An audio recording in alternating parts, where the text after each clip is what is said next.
Merħba għal-episodju ieħor tal-podcast ta' John, grazzi tal-feedback straordinarju tittuna, stonku kuraċ żur minn hemm qed timlulna. Ovvjament jekk mintom subscribers, kemm tafsu naqal butun hemm taħt, forsi nieqaf ngħidha dil-kazzata u tingħaqdu magħna tibqgħu aġġornati ċetra. Notifika żgħira għal dawk kollha li jibatuli friend request fuq il-profile tal-Facebook, hemm xi 500 friend request li ma nistax nilqa' u qed dak in-numru qed jikber kuljum, però tistgħu titlu fil-paġna fejn ħafna iktar attiva. Tu nitkellem ma' ħafna iktar nies fuq il-paġna. L-adress tal-paġna ma nafux blament, forsi l-Waze irid jista' jitfgħu hawn taħt. Bażikament hija stampa tiegħi bil-miż bajda qed nixroba qiegħed xi ħaġek. Mela, illum se nxandru il-pilot sewwa. Il-pilot hemm parteċipi fih il-Bone li huwa l-band magħruf producer ta' dan il-podcast. Episodju li fih ħafna difetti, ġifiri samand baħt li kelli nħalli l-Bone jitkellem għax il-podcast hija konverzazzjoni u mhux monologu ħadd nofsija bl-arloġġ. Żbalji oħrajn li kien hemm, mhux żbalji speċi difetti oħrajn li kien hemm, il-viżwal żgur mhux li huwa llum, l-audio żgur anqas, però kienet konverzazzjoni diċenti mhux ħażin u naħseb ħadd offrilkom anke naqa' insight ta' kif jaħseb għall-producer ta' dan il-programm. Mela qabel ma nkomplu nixtieq nirringrazzja l dawk l-ħud kollha nies tal-ġenwini u li jorew solidarjetà kbira magħna dawk l-ħud tal-Patreon. Grazzi u grazzi immens, il-komunità tal-Patreon tikber dejjem oħra kuljum. Grazzi wkoll kbira tista' tippenja hawnhekk Waze, l-Derek Meats, il-Frank's Gentleman's Essential, Lee Cabs, Lete Secura u l-Valletta Glass u l-Tef it-Tazza li dawmen daħlu għal dan il-proġett sam il-bidu fuq xejn għajr telefonata minnaħa tiegħi nispjegalhom x'inhu mat-tamit tiegħi għal dan il-proġett u xejn aktar. Onestament, guys, il-fiduċa li turu fija, fi sħabi, fit-tim u f'dan il-kunċett. Apprezzati u sew. Mela, daqshekk minnaħa tiegħi, ġejt iċċentrajtni, grazzi. Mela, naddu issa għal podcast numru ma nafx, però dan huwa il-podcast pilota miegħi ma' sieħbi il-Bone the Bone the Dang Jiggy Bone.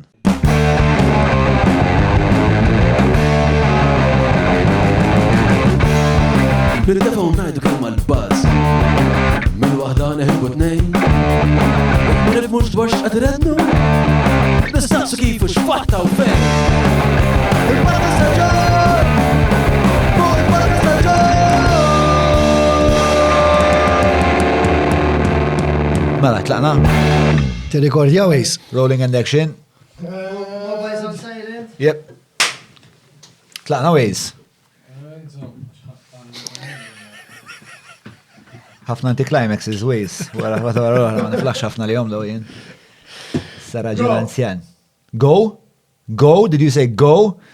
Mela, għawak edin għal pilota tal-podcast fl-imkien ma il-Bone. Merħba Bone. Għal ma jafux il-Bone, l-għonet Bone huwa il-producer ta' dan il-podcast u in no small measure huwa propju l-sforz tiegħek li dal-podcast jeżisti. L-instigatur. L-instigatur, li nistanajt anka didni kważi ħajti sama dal-podcast. Jidder doċ li l-bniedem imma dak il-witch feliċi. Alla, apart il-Bone u kol għanna ma l-buxet jidru wara l-lenti għanna il-Waze jħossib l-editing dawl fl-imkien miegħu għandu il-Mark Kassar jagħmel l-istess rigward id-dawl. Tana l-studio, Rek Media, għal-kem, nis li jafu xolom sew, u għal-kem li najt spiex ta' jamlu d-dawl u s-setwek, spiex ta' naqafjakka l-affari meta tqis l-ammont ta' imħabba u impen li tefaw fil-proġett. Unħoss li insomma li dan it-tim huwa l-spiritu, is-sinsla li fuqhom sejjes dan il-proġett ġdid. Is-sinsla int. U għalek għandek daw in-nies kollha warajk. Ma tibdix mela għandi problema ta' ego diġà. Inti tlikt il-kulħadd bil-butir. Lek nara bil-butir lilek. Le, ma nis kapaċi, nis li kieku ma kienx għalikom żgur ma kontx nieħdu I wouldn't have taken it on board. Il-Bone ukoll għamilli l-website. Għamil l-website li hija johnmallia.mt. By the way, jekk hawn xi ħadd li għandu johnmallia.com. Jista' jċempli, għal-kem jista' jkun. Jiena jidilli xi punt dik xtrajta johnmallia.com, xi punt fl-istorja tiegħi u ma nafx għamil biha, però jekk le u tara dan il-podcast u hija proprjetà tiegħek jekk tixtieq forsi nitkellmu naqra u naraw kif nistgħu nagħmlu bħalissa mhux qed tiġi użata xorta waħda u naraw minn hemm. Insomma, il-probabbilità kbira però illi huwa tiegħek. Li huwa tiegħi, il-problema tiegħi I'm actually chasing my own fucking tail. Imma it-tama l-aħħar li tmut. Tlaqna mal-ewwel għad-dunkwest biex ta' Spara ġoni. Jina naf għal-fejn tħalt għalih eventualment dal-podcast biex ta' nħoss li minna mumnaw marbut ma' dak kollu mal-pija tal-affarijiet li nagħmel u biex ta' in the grand scheme of things jagħmel fucking sense. Imma inti biex għax waslek biex tkun daqshekk akkanit fuq għal-idea. Ara, l-idea propja darba jgħat ma' sħabi qed nieħdu drink milux ħafna is-sajf li għadda. U ħana għandna tendenza li noqogħdu nitkellmu fuq affarijiet daqsxejn hekk, mhux not your daily speak, so to speak. Naqbdu affarijiet naqra komplikati. Għadha minnu għaltina nagħmlu podcast man. Imma mhux ta' idejna, mhux inċi ngħidlek jiġifieri qatt ma konna f'dak ix-xogħol, qatt ma konna dan u issa mietet hemm. Però inti qiegħed f'dan ix-xogħol u it-tip ta' persona li inti, il-suġġetti li taqbad, naħseb illi huwa importanti li ikonna daw id-diskussjonijiet ċivili bejn 2-3-4 min nies, mhux kulħadd jitkellem fuq xulxin, tieħu l-ħin li għandek bżonn, tista' tispjega l-idea tiegħek, taqbel jew ma taqbilx. Imma dak id-diskors matur forsi fid-dinja kollha nieqes, għavol jisset jikber ħafna ħanajdu l-moda tal-podcasts, imma Malta speċjalment naħseb li nieqes, m'għandniex dik il-kultura ta' tnejn min nies qed jitkellmu fuq xi ħaġa forsi komplikata, forsi sensittiva, ma qed jieħdu l-ħin biex jaslu x'imkien. Flimkien qed jaslu x'imkien, jaqblu ma jaqblux, imma qed tesplora l-idea x'inhi fejn tista' twaslek dik l-idea, iktar u iktar jekk ma taqbilx il-pożizzjoni tiegħek x'inhi, tiegħi x'inhi u x'imkien qed tipprova iż-żewġ partijiet jifhmu lil xulxin. U naħseb li il-podcast biex ta' l-ikbar preġu tal-podcast huwa fil-fatt dal-format ħieles li anka li m'hemmx restriction ta' ħin pereżempju. U speċi naħseb il-podcast huwa fil-fatt l-antitesi naqra ta' jinnaf Peppi Assopardi biex ta' jonfoħlok mal-pinna ta' widnejk biex fil-qosor konkludi biex kollox fl-għazir. Meta fil-fatt nkun qed nitkellmu jinnaf sistema ġudizzjarja li għandna 50 sena ta' indipendenza ma sibni li xtarf u issa suppost ħansibula tarf soundbite ta' 5 sekondi. Slight disclaimer biex naf li ħafna nies li l-passatemp tagħhom huwa li jaqlaw naqal-ħara lil Peppi Assopardi. Id-dida mandu nuqqasiet tiegħu, però Peppi Assopardi huwa ħaġa li ħafna nies ma jafux, Peppi Assopardi kien attivist bil-bajt u attivist bil-bajt. Fis-żmien meta jfisser qabel aħna jew maħniex dak kellu għadda tan-numri kienu jgħidulhom kienu fucking kreattivi u mhux tal-li kienu kreattivi biss, tal-li kienu jitfaw lilhom infushom in the line of fire. Ma nafix, u fi żmien fi żmien għall-anqas fi żmien meta li tkun attivist equals xi xebba fil-kaxxa ta' sidrek.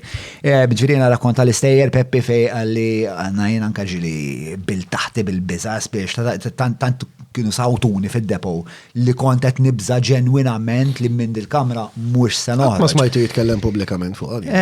Hija, ma nafx jekk xet xandarlu spiex ta' mux biex xandarlu il-ħweċ ta' taħt fil-publiku spiex ta' imma meta tmur id-dar tiegħu, pereżempju, Peppi l-ewwel ħaġa li tara frejmjat xi tip ta' dokument li tawh l-ewwel darba li ġie arrestat. Insomma, u diġrat ħafna drabi ġifieri, aktar minn hekk anka fuq il-livell ta' Xarabank, minkejja di l-idea tas-sound bites ma tappellalix. Però Xarabank trid qiegħdu fil-kuntest storiku, xorta waħda, fil-kuntest storiku Xarabank għall-inqas qabad ċertu konverzazzjonijiet radioattivi li għall-inqas normalizzom li nitkellmu fuq l-omosessualità, li nitkellmu fuq id-divorzju, fuq l-abbuż ta' droga, eċetera, eċetera. Però naħseb issa li forsi wasal iż-żmien li ċertu diskussjonijiet niggradwaw mis-sound bites u forsi jkunu naqra iktar kif għattint preċiżament, ġifieri naqra iktar mirquma jieħdu l-ħin tagħhom li minkejja li nkunu qed nantagonizzaw il-xulxin, m'iniex qed nipprova nġelek ta' għannik, mhux qed nipprova nkun mhux jien qed naqa' vittma tal-protagonizmu tiegħi stess biex lilek indajfek, anzi qed nipprova speċjal lan tiegħi meta nkun qed nintervista n-nies u li nkun qed nissikkom ħalli huma stess jartikolaw aħjar, ħalli nifhimhom iktar jien u jifhimhom b'konsegwenza aktar l-udjenza tiegħi. Jiena minnix nafu xulxin ħafna, imma minn fejn nafek. Qed insabbat fuq il-mejda, jew qed mhux qed nimmasturba intellettwalment, qed insabbat fuq il-mejda. Qed isabbat fuq il-mejda. Jiena qed noqgħod attent. Inti vera prim proper, vera deperistra, għandek stil ġobni. Aha. Meta waqqafkom is-sanaq tagħha. Okay. Ta' xej, Waze, ħallija, man. Le, tajba, man. It's the pilot. Il-Waze, ovvjament. Ta' Waze. Bizmin issiru ta' fuq, naħseb, ġest biex intikom deskrizzjoni, l-Waze għaw kol huwa, l-Waze jena jili nafu mill-żmien il-bandli tal-mosta tiegħi li fuq tali speċ ta' ġrajt musen nitkellmu fuq publikament żgur. Però niftakru dejjem, dak ta' 14 ġakin għanna mibni niftakru fuq il-BMX, imma apparentament kien jagħmel xi 4 sigħat ġim kull jum. 4 sigħat Waze. 4 sigħat. U dakin għanna mostru speċa tifel imma mux, ġismu mux ta' tifel, tipo ġismu oqda jġib. U l-lum il-ġurnata speċa għadu kif ħares li bicep jirġa jġi ġgan, ġista ħares li l-bicep, konsegwenza. Il-Waze saqsejtu għal-fej il-Waze, spiegali. VM18. Ija, 18 and over, għal mux tal-podcast, tu joħroġ moħti so ċertu suġġetti ma naqra. Pero tistaw immaġinaw għax ixtri ma' Waze. Għax, il-rima, il-punt kruċjali hemm. Imma li hemm nieqes ħafna straordinarjament nieqes huwa illi n-nies qed jitkellmu ma' xi ħadd ieħor. Fej dik il-persuna oħra għandha opinjoni differenti. Però jiena mhux qed nitkellem miegħek biex nipprova nifhem l-idea tiegħek x'inhi minn fejn ġejja għal fejn taħseb hekk u kif nista' ninterpreta jiena skont il-ħsieb li għandi jiena. Le, in-nies ħafna drabi jekk mhux iktar minn ħafna drabi kważi dejjem jitkellmu illi jiena il-ħireċi li whisky man. Jitkellmu illi jiena qiegħed biex nikkonvinċik. Skużani. Skużani, aħfer. Misset nitkellmu bis-serjetà hija. Da minant min, Johnny? Mant il-Franks, Franks Gentlemen, dal-kil komen, dal-daqwa u li bniedem ta' zokkor li huwa wkoll il-proprietarju tal-Franks. Ma Johnny hija. Għajt li l-lura ċiġifieri, bir-rexinek tal-Victory Kitchen, skużani.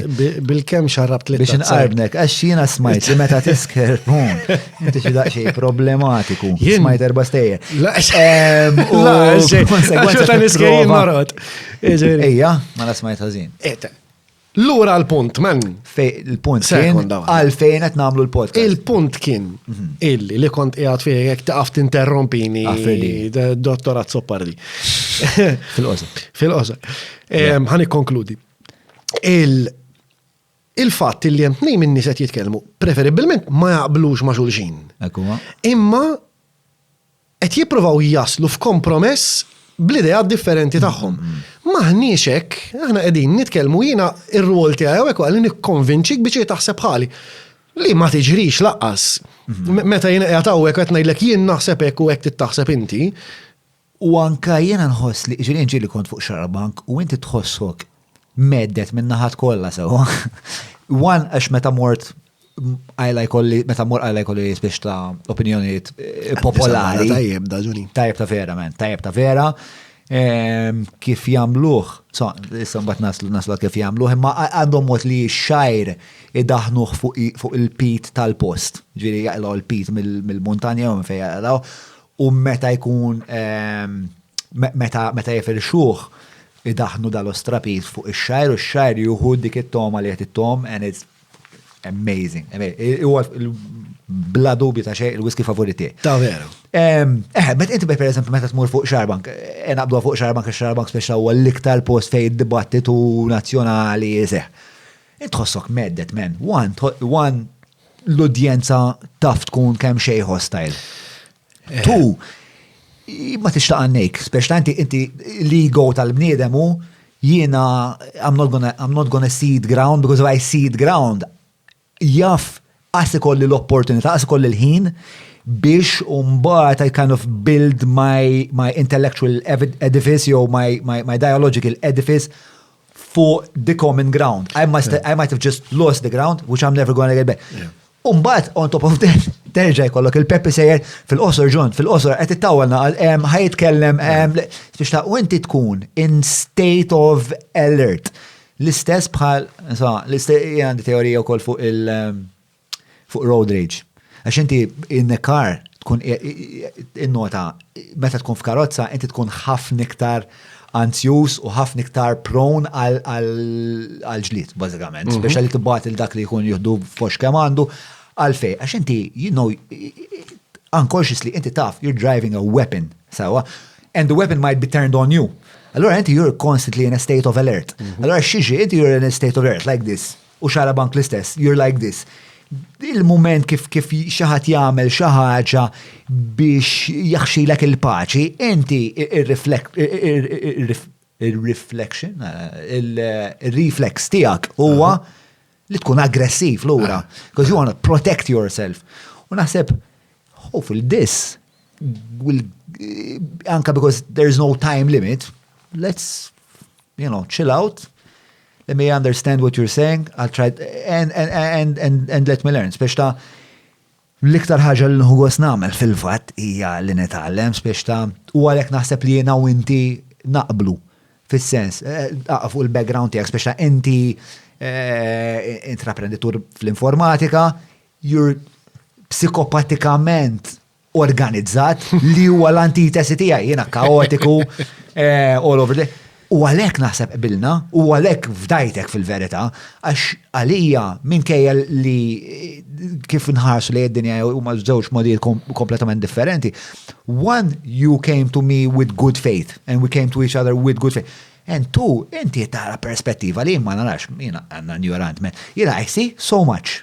You see so much, and if at least we put these two so muches together, naraw xaħġa iktar. U forsi nkunu tnej li aħna ftit inqas ignoranti. Ġeneralment inħarsu li direzzjoni differenti, allora naraw affarijiet differenti, inti ħatara dak li ma narax jiena u jiena nara dak li ma tarax inti. U ħafna drabi koppji li jkunu hekk. U Marija u inti darba kont semmejt li Marija li she's the walking Excel sheet. Ekku. U ħafna drabi il-koppji li vera jaħdmu ma dawk li huma l-oppost ta' xulxin għaliex jien qed nara again qed tara xaġa li l-partner tiegħek mhux qed jara, vice versa, allora the sum of you together is stronger than the two individual parts. Hemm sinerġija u hija the antika ta' order and chaos, and together they make something greater. U ġvirina l-mara tifrustrani, man, ġviri, ovvjament, man, li nasal id-dar wara għanna xi 16 sija xogħol tajli isma' tal-kondominium batomlhom il-flus hemm il-platti ta' iż-żarqija kif tħarġewha biż-żarbun issa jara jien xalla bibi miż-żarbun men maqsum mejjed għandna l-video ma ħareġ fil-ħin biex dawk imma mnalla tkuni li tfakkarni fl-affarijiet li huma fundamentali li kif nibda nitraskurhom bħal għanna t-torri ta' ġenga jaqa kollox fuq. Semmejt order and chaos. Naħseb illi il-ħaġa li xprunat li liktar biex namlu għad il-bicċa xolija li edin situazzjoni globalment immanki Malta fl-speċifiku tagħha illi ilna tul ta' żmien issa, in a near complete state of chaos. Ġifieri, pandemija ħadd ma ra qabel.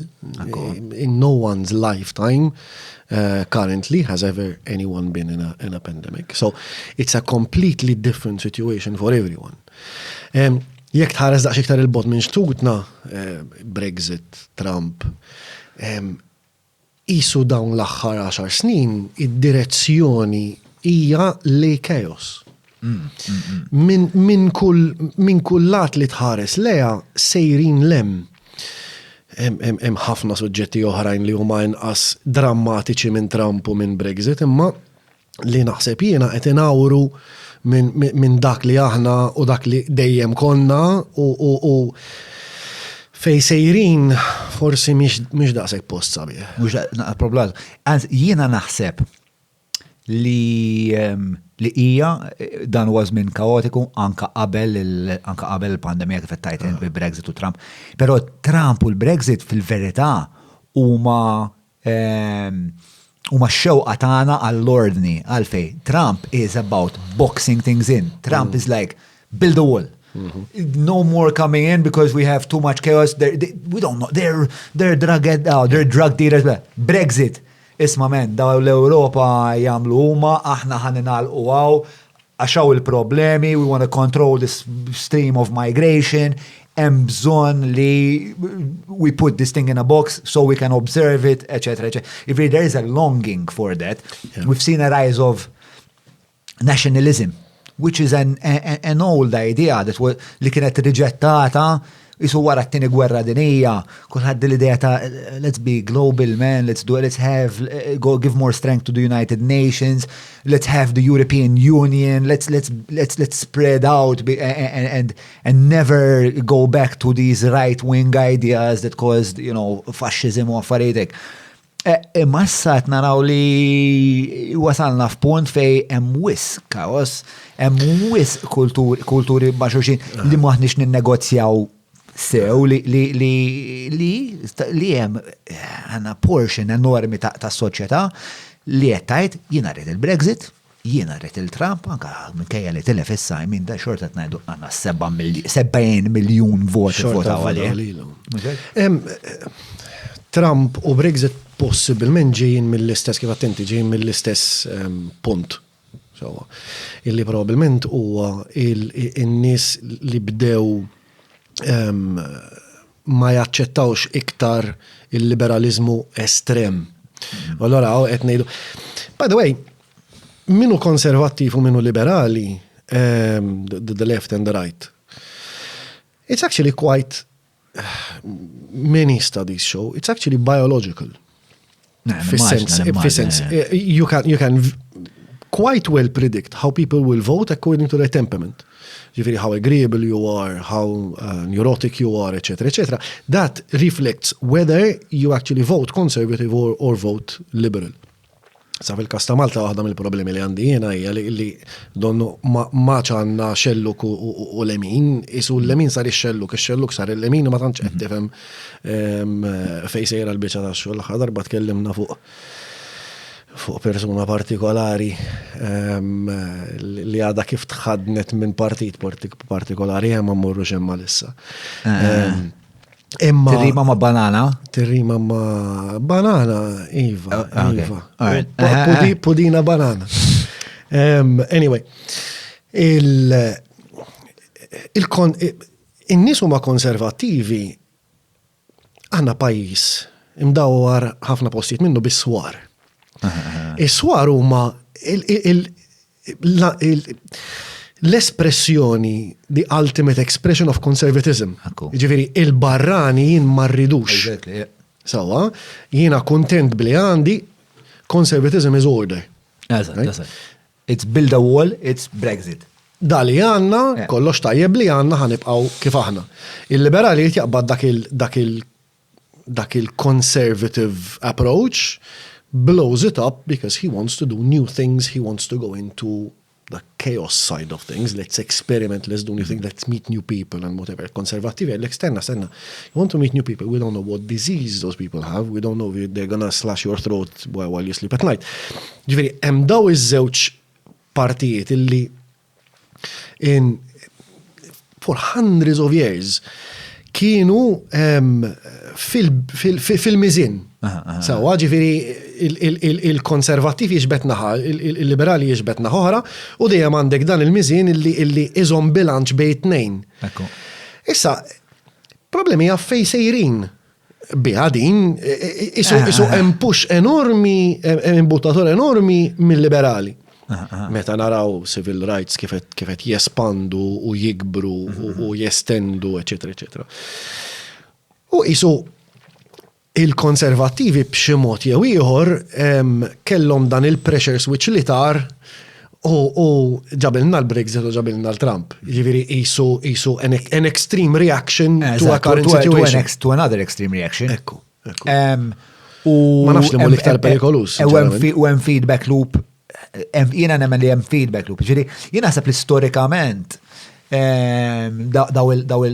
dal-political hemm isu political pendulum. So, let me try to explain. So, qabel it-tieni gwerra dinija, inti kellek in-nies li the zeitgeist kien aħna nemnu fl-istituzzjonijiet, nemnu fil-bandiera, nemnu fil-pajjiż, tant nemnu li lest li mutu għalihom daw l-affarijiet. Ħammutu għalihom u mitna għalihom in droves, 11 million dead on the field, 7 million Jews.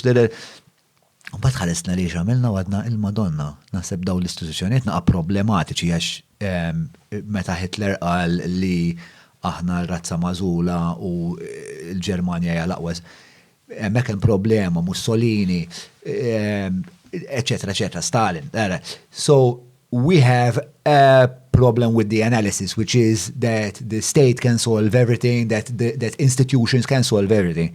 X'ġara ġew bdejna noħorġu bil-mod minna u f'daqqa waħda faqqaw is-60s. So we went from extreme order of institution. Umbat faqqaw is-60s. The Beatles, psychedelic drugs, free sex, Woodstock, and we went from an extreme right idea to an extreme crazy left idea where everyone's now fucking in the streets, everyone's doing PCP and LSD, and I'm sure li l-ewwel ftit snin kienu tal-Madonna għax biex ta' inti fil-jetta anka viżwalment inti immaġna inti tagħmel omrok jien naf jew ngħidu it-tfulija tiegħek kollox gris, kannella, blue school, u bad f'daqqa waħda għandna kaleidoscopes, iridescent colors, daw li jagħmlu tal-Indjani għaw tal-geometrical shapes, il-mandalas, mbagħad għandek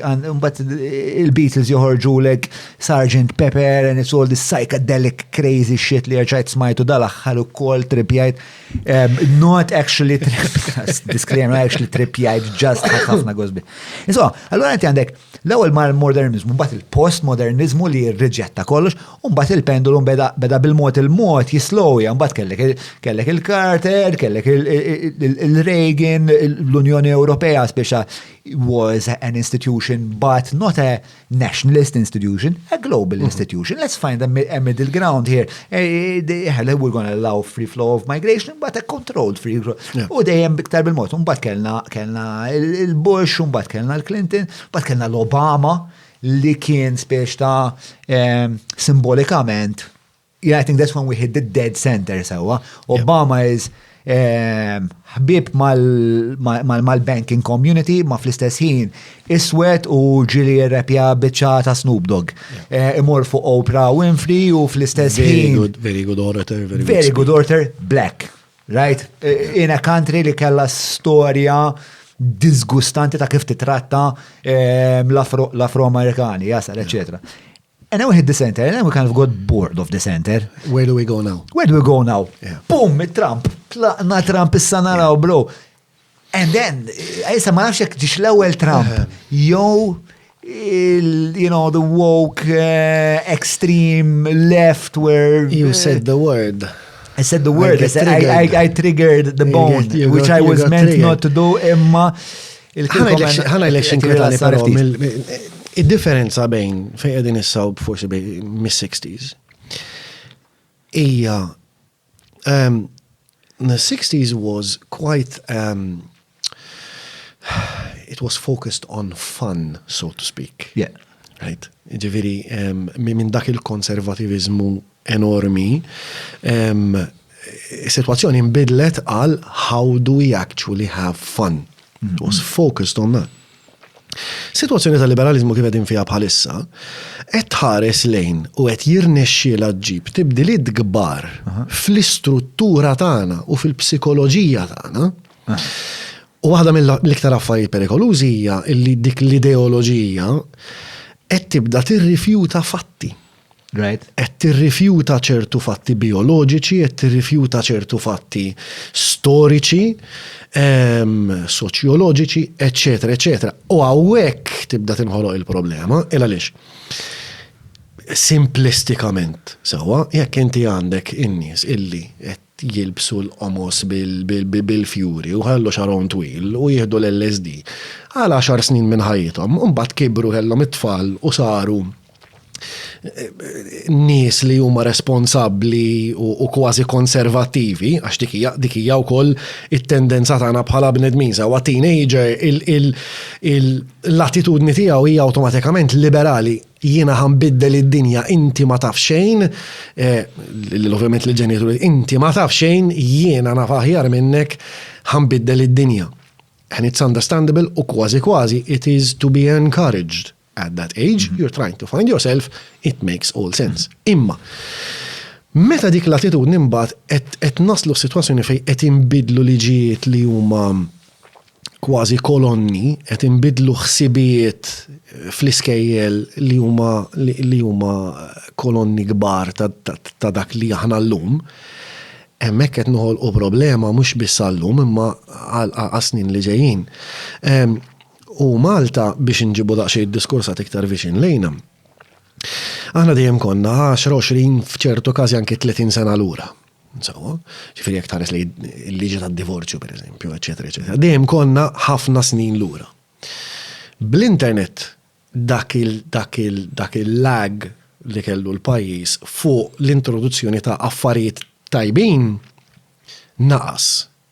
Però naqas ukoll fil-lag li għanna biex indaħlu affarijiet li huma ħżien. Aktar problematiċi. Li huma problematiċi. Allora fej qabel kien ikollna dak iċ-ċans biex norjentaw ruħna forsi qed naraw x'hemm barra, ma jieħu l-ħin tiegħu biex xi ħaġa tasal għandna, issa qed tasal malajr immens.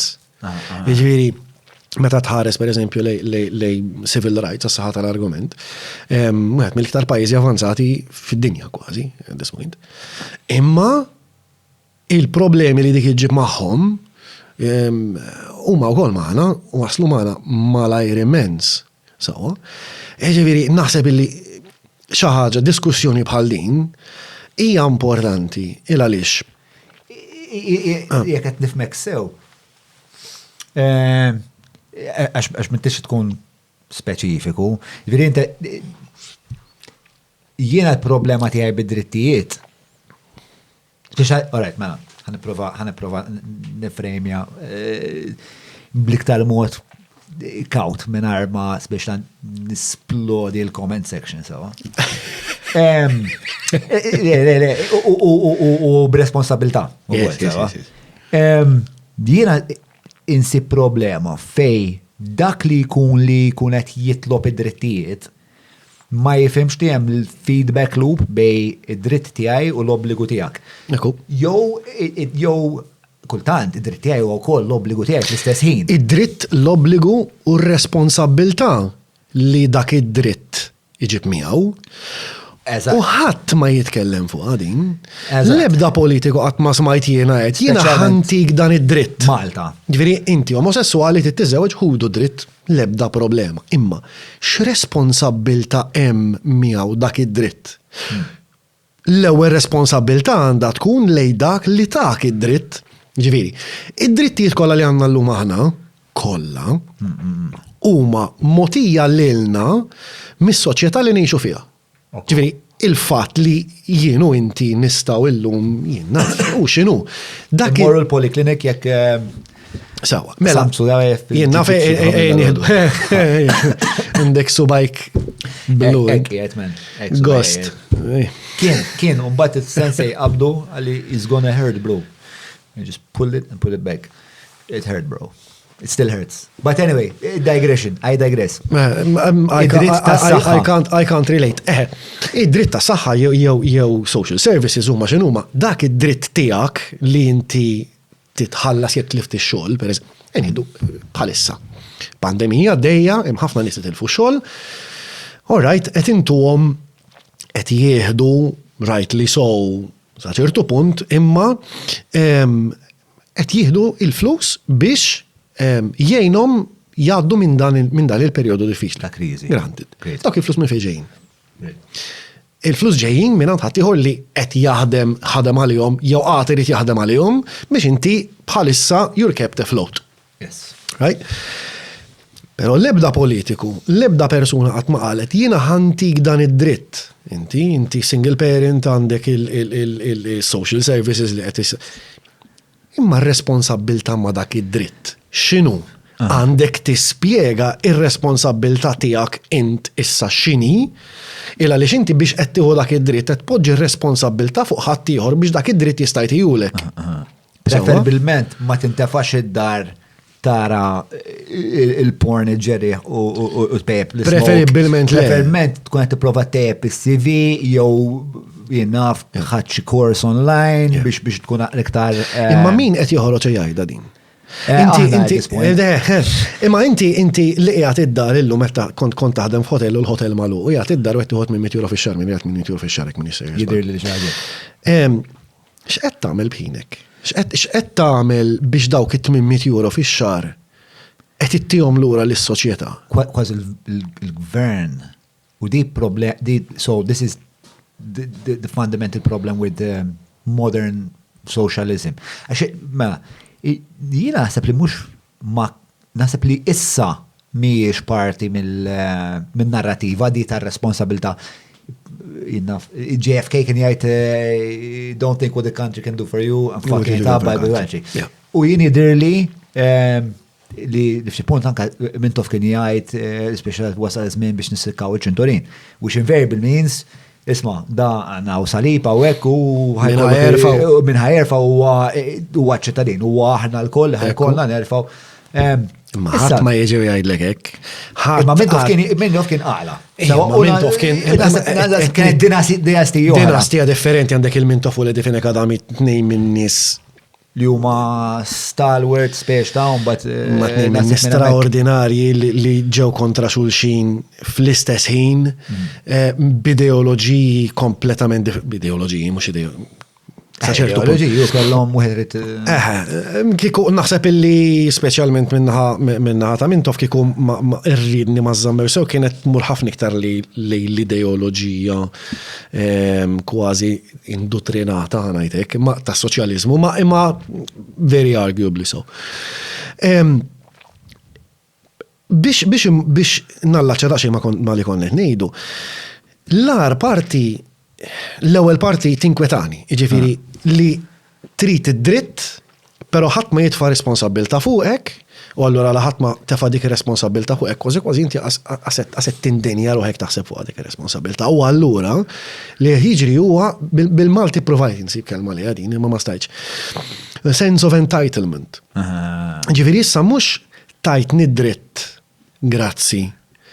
Ħanara kif dak id-dritt ħanużaħ bl-aħjar, ħanroddu lura, ħanużaħ bl-iktar mod tajjeb, ħanara kif nista' jiena bħala persuna nsir aħjar bħala persuna, eċetera, eċetera. Imissa saret that sense of entitlement illi jiena għandi dritt għal dak id-dritt. Sewa. Id-dritt għad dritt, ġifieri ħadd ma jista' jgħidlek isma' stenna ftit, inti għatem diskussjonijiet għaddejn fuq drittijiet illi għadna ħana bħala soċjetà ma tajniex, per esempio, l-abort, per esempio, li huwa suġġetti possibilment liktar kumpless li għatti sa' ktibt xi 5 essays għalija nefsi biex niprofa nifhem speċa d-dilemma morali tal-abort. Diffiċli immens, naħseb. Huwa bla dubju l-iktar suġġett komplikat. Biex nżidlek forsi a spoke in the a spanner in the wheels. Fid-diskussjoni tal-abort, per eżempju, fl-ibda ħinu moment ftit smajt nis jitkellmu fuq id-dritt tar-raġel. Tajdli fej sejjer, ir-raġel xandu xaqsam. Imma mara m'għamlitx it-tarbija waħda. Ġifieri, li qed ngħidlek huwa mhux qed ngħidlek għandu jkollu li jett assolut. Għandu jkollu, anzi. Imma għandu jiġi konsidrat forsi? Għalfejn le. Rarament imma nitkellmu. Għalfejn le. Dinja par. Again, huwa suġġett tant huwa delikat illi imma isu ħadd ma jitkellem fuq għadik. Għax skomda. Mhux sempliċement skomda, imma in-nies li għandhom bżonn jitkellmu fuqha minħabba li huma l-special kumpass morali u intellettwali tal-pajjiż għax il-pajjiż hekk għandna huwa mibni huma l-politiċi. Sewa aħna fajnin ħafna mill-Maltin. Il-politiċi huma dawk li jgħidulna x'għandha tkun in-narrattiva soċjali.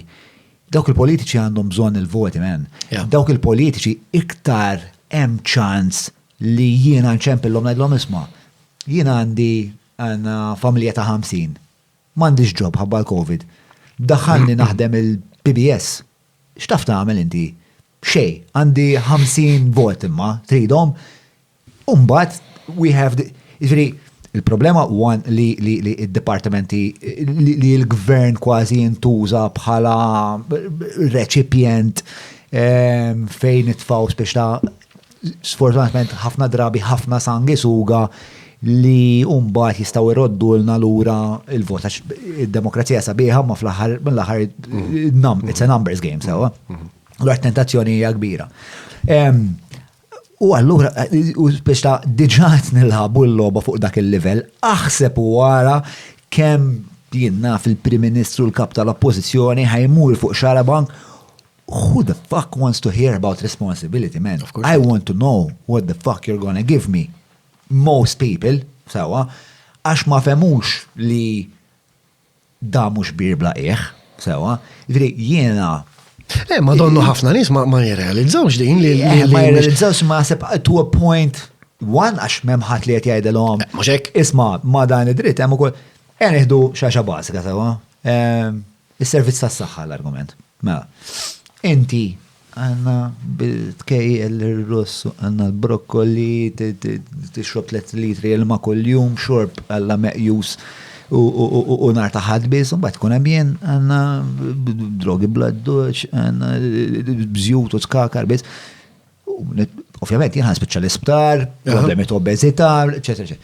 Jagħmel sens li jiena u inti qed inħallsu l-istess kontribut għas-servizz tas-saħħa, jagħmel sens li inti li ġejt hawnhekk jiena, f'dil-analoġija ġejt hawnhekk għax qalbi għanna naħraħa mal-friġa għal-Christmas. Tajtni il-perm li għat li jisma iqaf il-kokja, iqaf tikol id-donuts għal-breakfast, iqaf u nerġa neġi xar wara u għadnet namel eżat l-istess ħaġa għajr forsi nuhu l-perm li għet inħalsu għal-jom aħna kol u xorta nibqantik il-servizz meta dawk il-flus setaw marru jinnaf għall-onkoloġija ta' tfal. Setaw marru jinnaf għal-neurologija, għall-esperti ta' neurologija, għal-Parkinson's, per eżempju. Dak huwa suġġett illi bil-loġika ma la jissolvih, imma biex tagħmel hekk trid teħles minn ħafna libertajiet. Ġifieri inti dak li jkun x'ħat tagħmel, ħatajdlu isma' inti għandek 100 kilo żejda fuqek, x'min? Darba ġejt, tieni darba ġejt, it-tielet darba ara d-diabetes ħat tagħmel biha int. It doesn't hold any water anywhere. Who is going to do that? Min ħajkollu l-qalb li jgħid il-dak li għandu problema. Man, you have to look at the private sector sawa.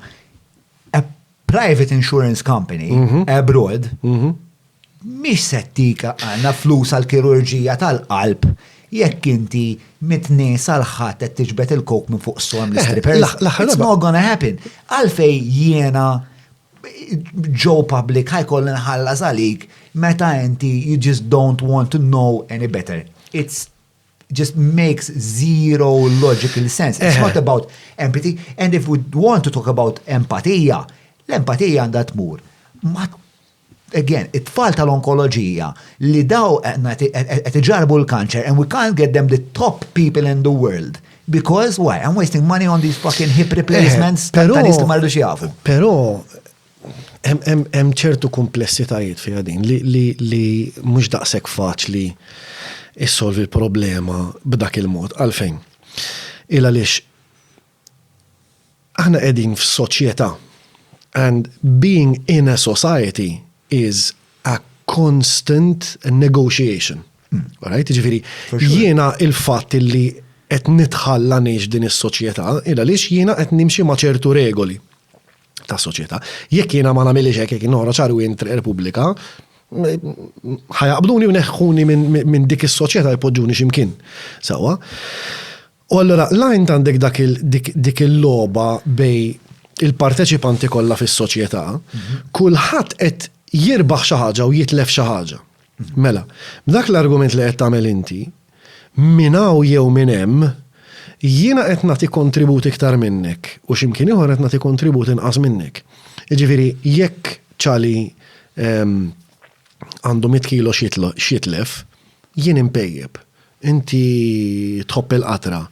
Mark iħobb jaqbes mill-ħbula biex jaqsam il-wit. Sawa? Jiġifieri minn hawn jew minn hemm kulħadd għandu xi nuqqas x'imkien. But hemm gradazzjonijiet, man. Iva, issa tgħidli imma jekk int għandek 20 kilo żejda mod, jekk int għandek 200 kilo żejda mod ieħor. Imma x'tagħmel kif ħassolvija dik? Probabbilment l-unika mezz kif issolvi dik hija bl-edukazzjoni, billi taqbad dawk in-nies tihom lajnuna li għandhom bżonn, eċetera, eċetera. Imma issa jiena nerda ngħidlek bil-mod loġiku tajt, isma' xbin, inti għandek 200 kilo żejda, ġejt darba entek, it-tieni darba ħanienek, terġax tiġi t-tielet darba bil imma min. Imma anka l-ġid tal-persuna ta' mennet ngħidlek, x'kwalità ta' ħajja qed tgħix 100 kilo żejda. Hija l-ħajja li qed nażel jiena. Issa bil-problemi kollha tagħha. Imma jiena mbagħad min jiena konservattiv immens f'ċertu affarijiet u liberali immens ċertu affarijiet. It's difficult to marry the two many times. Imma jiena min jien biex niġi ngħidlek tittonqos. Jew tpejjibx, jew tixrobx. Again, jekk imur lura għas-settur privat u jiena naħseb li fil-verità l-istat, speċjalment Malta kif jitmexxa bħalissa, għandu bżonn ħares naqra li s-settur privat. There is red lines. Ġifieri, hemm punt fejn inti ma tistax tqażżiżha u jiena xorta ħanibqa' mopping up id-diżastru li ħallet. Il-ħadar baqalu li. Just ħamek punt żgħir. Timbet ċertu relazzjoni ta' fsit li hija problematika. Anka ma' tfal, speċta mhux biss mal-istat u l-individwu, ma' tfal. U tfal, fil-verità, tfal vera jgħalmuk, men. It-tfal huma attivisti għad-drittijiet by nature, sewa. Il-bniedem huwa ripe, we're greedy, u fit-tfal hija vera overt. They're all about I want. Jiena t-tifla jekk il-biraħ orejta kwarta YouTube qabel ma raqdet. Illum ċit nofsija Netflix, għada tritzija u nofs. We're like that. Anka adulti naf tamel sena titkarrab għal-promotion biex jissir supervisor, wara sena laħuq supervisor, men għasta d-diġi mal tibda tħares li il-manager tajt iż-zob dak għanna 5,000 iktar minni fis-sena kif ħanam. We are like that. U sa ċertu punt, imnalla li we're like that, għalfej. Kieku għanna fil-pjanuri tal-Afrika su għanna barra bon, għanna bil-lanza nġu għara ċlif. Irġajt Iġifiri. Self-pleasuring, John. Irġajt self-pleasuring. Self-pleasuring. Again? Jienu l-lanza nishtiq. Iġifiri.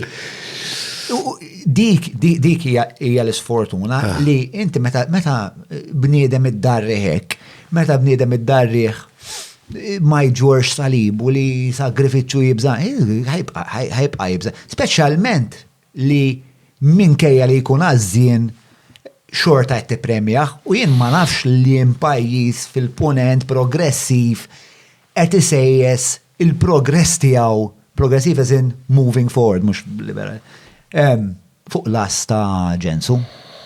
You'll be surprised. I don't know. You'll be surprised. I would like to learn about Ara, all of them. Aħna għandna hija nżommu nara id-diskursa ta' viċin tagħna. Minnaħa imprenditorjali, so to speak. Malta bħala pajjiż is very risk averse. Okay. Okay. Ġifiri, jek tara l-banek, per eżempju, jew il-possibilitajiet ta' investiment Malta, il-kunċett ta' angel investor ma jeżistix. Ġifiri, jek inti startup fit-teknoloġija, per eżempju, dekx ċans li xaħat t-vera tkun sibt xoqqa f'moċta biex xaħat jinvesti fik. Banek mandek ċans. Banek biex jinvestu f'xaħġa ta' riċerka, per eżempju, jew innovazzjoni, riċerka u innovazzjoni, mandek ċans, li tikollok il-collateral, li taqbat id-dar u titfaħa collateral kontra proġett. So you get funded. There's no way you can do that. Public funding is there, but it's very limited. It's very, very small budgets compared to what you get. Manna l-vantaġġ mbagħad illi għandek bib miftuħ enormi għal public funding Ewropew. Dirett. Ġifieri, kemm qed immessu suġġetti differenti, dude. I'm just waiting to see how it's going to relate back to...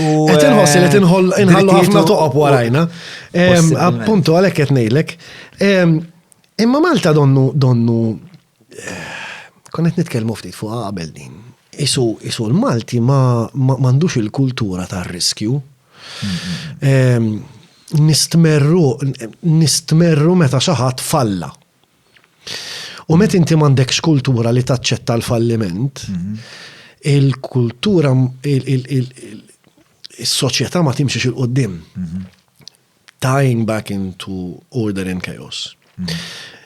Inti is-sitwazzjoni order and chaos, yin and yang, jekk trid, eċetera, ħafna simbolizmi tagħha din. Imma inti idealment f'sitwazzjoni perfetta qiegħed f'sitwazzjoni fejn għandek waħda fil-ordni u f'dak li organizzat u taf xinu u taf illi jekk ħatamelek ħajkollok dak ir-riżultat. Għandek seq waħda naħa u seq waħda fin-naħa kaotika.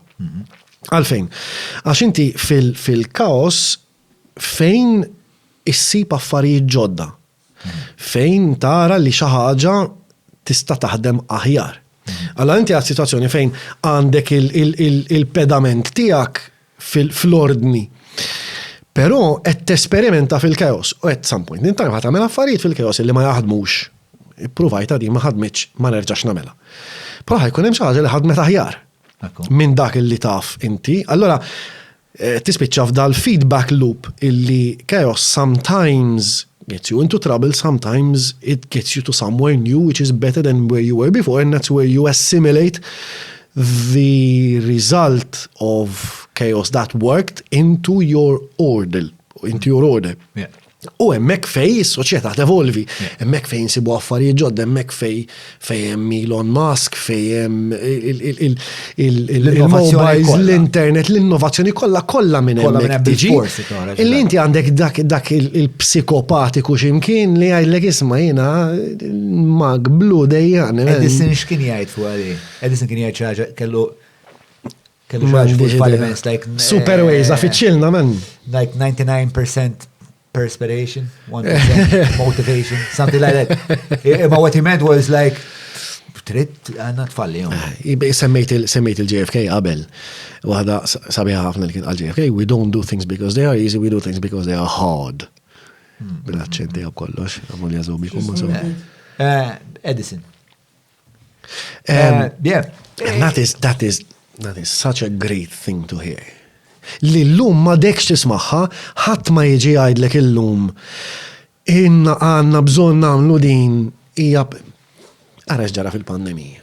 99 perspirations, 1 inspiration. Yeah, there you go. So it's like 99%. That's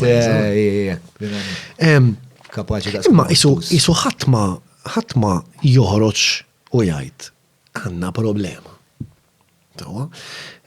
Da kien kas fuq il-pandemija qed nitkellem, da kien tant kas ċar illi inti toħroġ hemmhekk.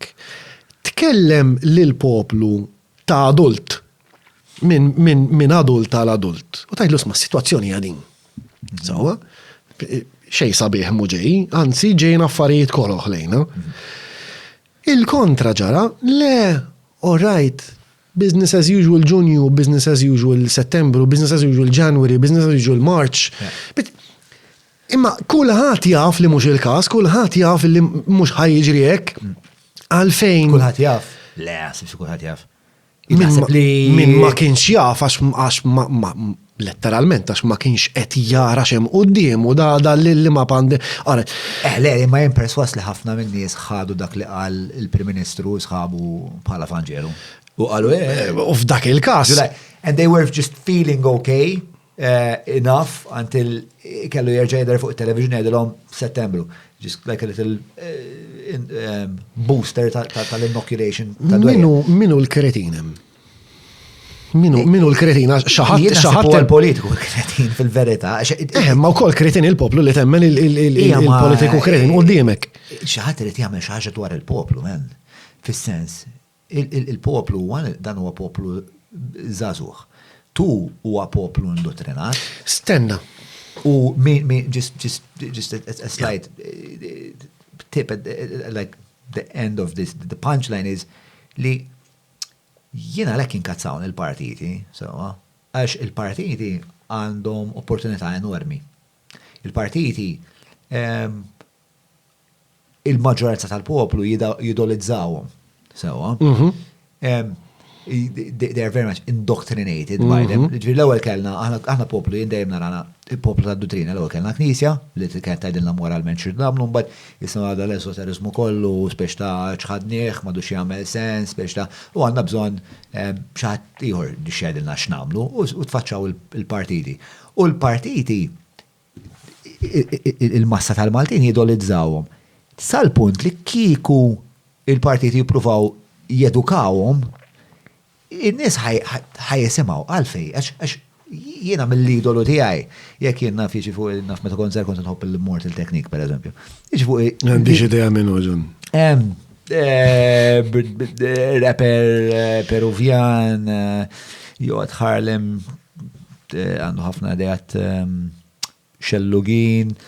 Just an interesting, like a rap activist, so. Meta kont kien jappella li ħafna. U jgħid li isma' Ġan, mux aħjar taqbat u titallem naqa storja u letteratura ħalli tkun tista fil-fatt u ma klim li għalli ħalli tkun tista tartikolar u f'konversazzjoni ma taqax għannek jew.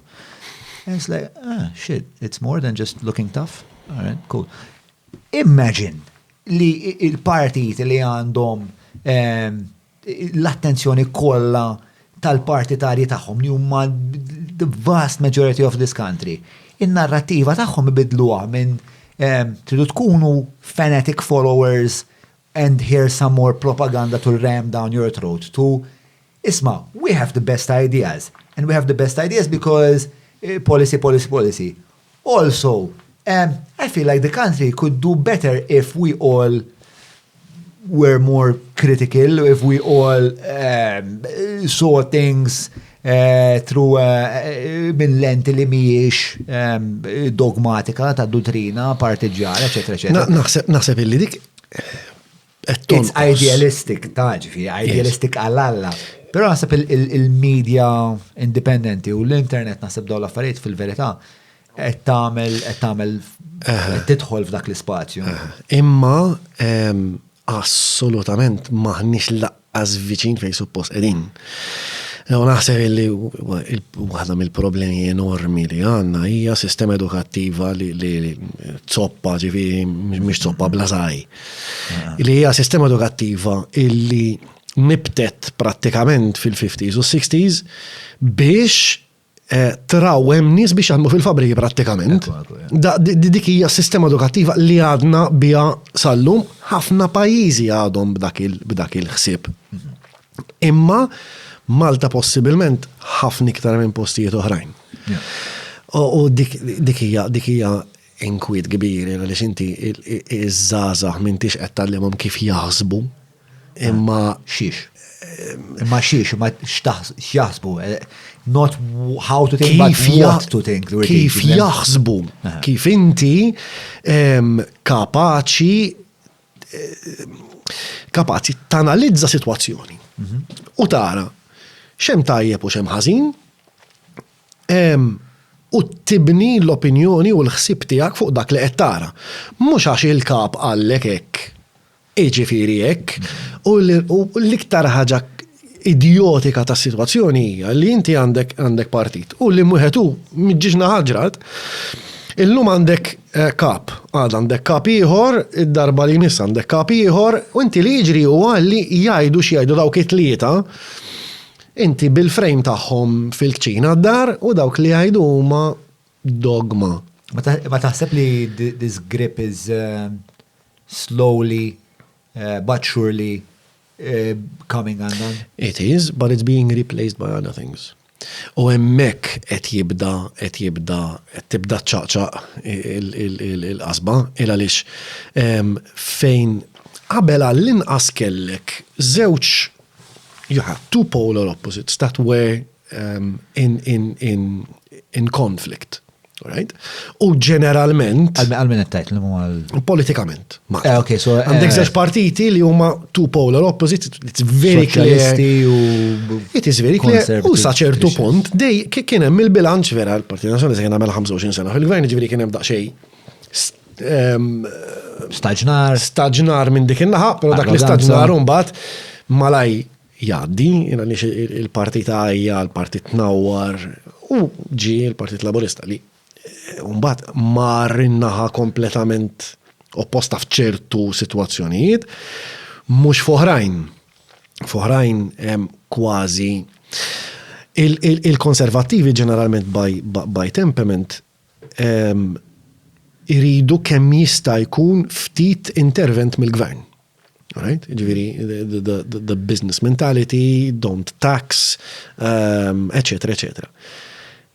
Il-gvern Laburista huwa kważi iktar konservattiv mill-Partit Konservattiv f'dak il-lat għax blajta ta' business first. Tela, ġifieri ma telax blajta ta' social services first, tela blajta ta' business first, which is the antithesis of fis-sens għamel ħafna, fis-sens ta' fil-ġerarkija tal-policies tefa' ħafna affarijiet li huma welfare oriented. Ukoll, iva, imma tela blajta ta' business first. Yes. Ma telax blajta li aħna soċjalisti? Le, u fil-fatt niftakar darba l-taqa' Corbyn, Muscat, u l-unika ħaġa li qal li spiex ta' għaddi kif għamil sija nitkellem ma' Corbyn u bażikament ma naqblu fuq xejn. Corbyn ma tantxu social worker come politician. U dik ukoll li għandu karizma ta' għanna tappetta żarbun. Inkun sanajt loki mim li bew li tappetta żarbun probably better, għax fucking tħoss li kulħadd jista' jimxi fuq miskin. Persuna meta tħares leha kont qed nitkellmu fuq għadin mal-ewwel. I'm sure his heart is in the right fucking place, ta' ġifieri. Yes, but the heart doesn't get you very far. Yes, on its own. The road to hell is paved with good intentions. Amen. And it's even worse when those intentions are in there. Stephen King like the road to hell is paved with adverbs, but I don't know the fuck I said it. Complete. Le, biex immur pass lura fuq li konnet ngħidu, għax we're going down many rabbit holes, imma we fall short of joining them together then. Konnet nitkellmu l-ewwel on the entitlement situation. Yes. Which is l-iktar possibilment ħaġa li tinkwetani. Illa lix qegħdin f'sitwazzjoni fejn. U iktar ma jgħaddi żmien iktar sejrin lej dik is-sitwazzjoni tiggrava. Illi għadnija qabel mhux biss tin id-dritt jekk joġbok qiegħed innegozjaw ħanaraw dak id-dritt minn fejn ħajjiġi kif ħanaħdmu eċetera eċetera. Imma dak id-dritt huwa tiegħi tiegħu li issa rridu. U allura l-mentalità tas-soċjetà ta' ħafna individwi fis-soċjetà qed isir li qed isir qisu ta' tifel ta' jew tifla ta' 6 snin. Insabbat saqajja xirrid din. U da this sense of entitlement ġej naħseb jiena minn amalgama ta' affarijiet. Political correctness, intersectionality. Daw l-affarijiet illi l-persuna ittija dan is-sens illi dak u tiegħi u tijuli issa u xinu dak li u tiegħi, ġifieri jiena bħala individwu ħan iddeċidi jiena bħala individwu xirrid u iktar gravi mhux bħala individwu ma bħala grupp bħala għawek jitlu mbagħad tidħol mbagħad il-parti ta' identity politics. Li jiena qed niġġieled fisem il-grupp tiegħi, il-grupp tiegħi ma' min qed nidentifika jiena. Ġifieri, okay, identity politics, keeping it very, very light and very simple. Hija li jiena il-ġlieda tiegħi hija fisem dak il-grupp li nidentifika miegħu jiena.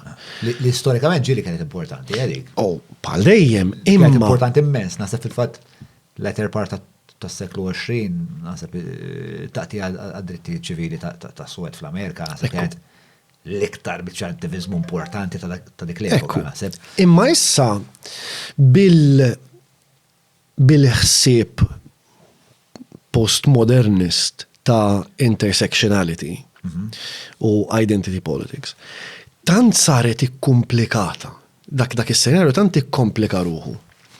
Illi minn għabtil ħarbi ma nifmu xejn. Fis-sens. Fejn fl-Amerika fin-1960s kellek sitwazzjoni fejn il-raġel abjad qed ikun razzist kontra il-raġel.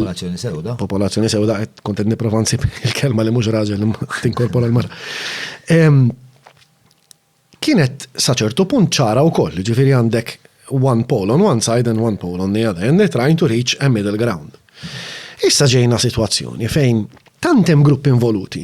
Int għandek ir-raġel kontra il-mara, ġifieri id-dritt tal-mara li tkun rappreżentata fil-Parlament daqs ir-raġel. U allura għandek bil-fors ħajkollok dan ngħidulu konflitt li mhumiex violenti daqskemm il-kelma ġib, imma għandek din il-ħanajdu kompetizzjoni mela bej irġiel u nisa, mbagħad għandek il-LGBTIQ, u mbagħad għandek razza, u mbagħad għandek reliġjon, u mbagħad għandek tantem dimensjonijiet taħt xiex dik il-ġlieda qed issir. Ilissa ma qed nifhmu xejn. Biex nagħti eżempju ċarta ħanin. Mela milux għaddit il-liġi illi ħatati bidlet il-liġi elettorali li tagħti ugwaljanza fir-rappreżentanza fil-Parlament bejn l-irġiel u n-nisa. Mela, l-ewwel net l-ugwaljanza x'inhi? Again bil-Malti ma naħsibx li hemm il-klim propja, imma l-ugwaljanza taqsam fi tnejn. Għandek equality of opportunity and equality of outcome. Mela, equality of opportunity illi jien min jien, raġel mara, razza tiegħi x'inhi, il-reliġjon tiegħi x'inhi, għandi kemm għandi żmien, eċetera, eċetera. L-opportunità li għandi jiena hija l-istess bħal l-opportunità li għandu ħaddieħor u x'inhu.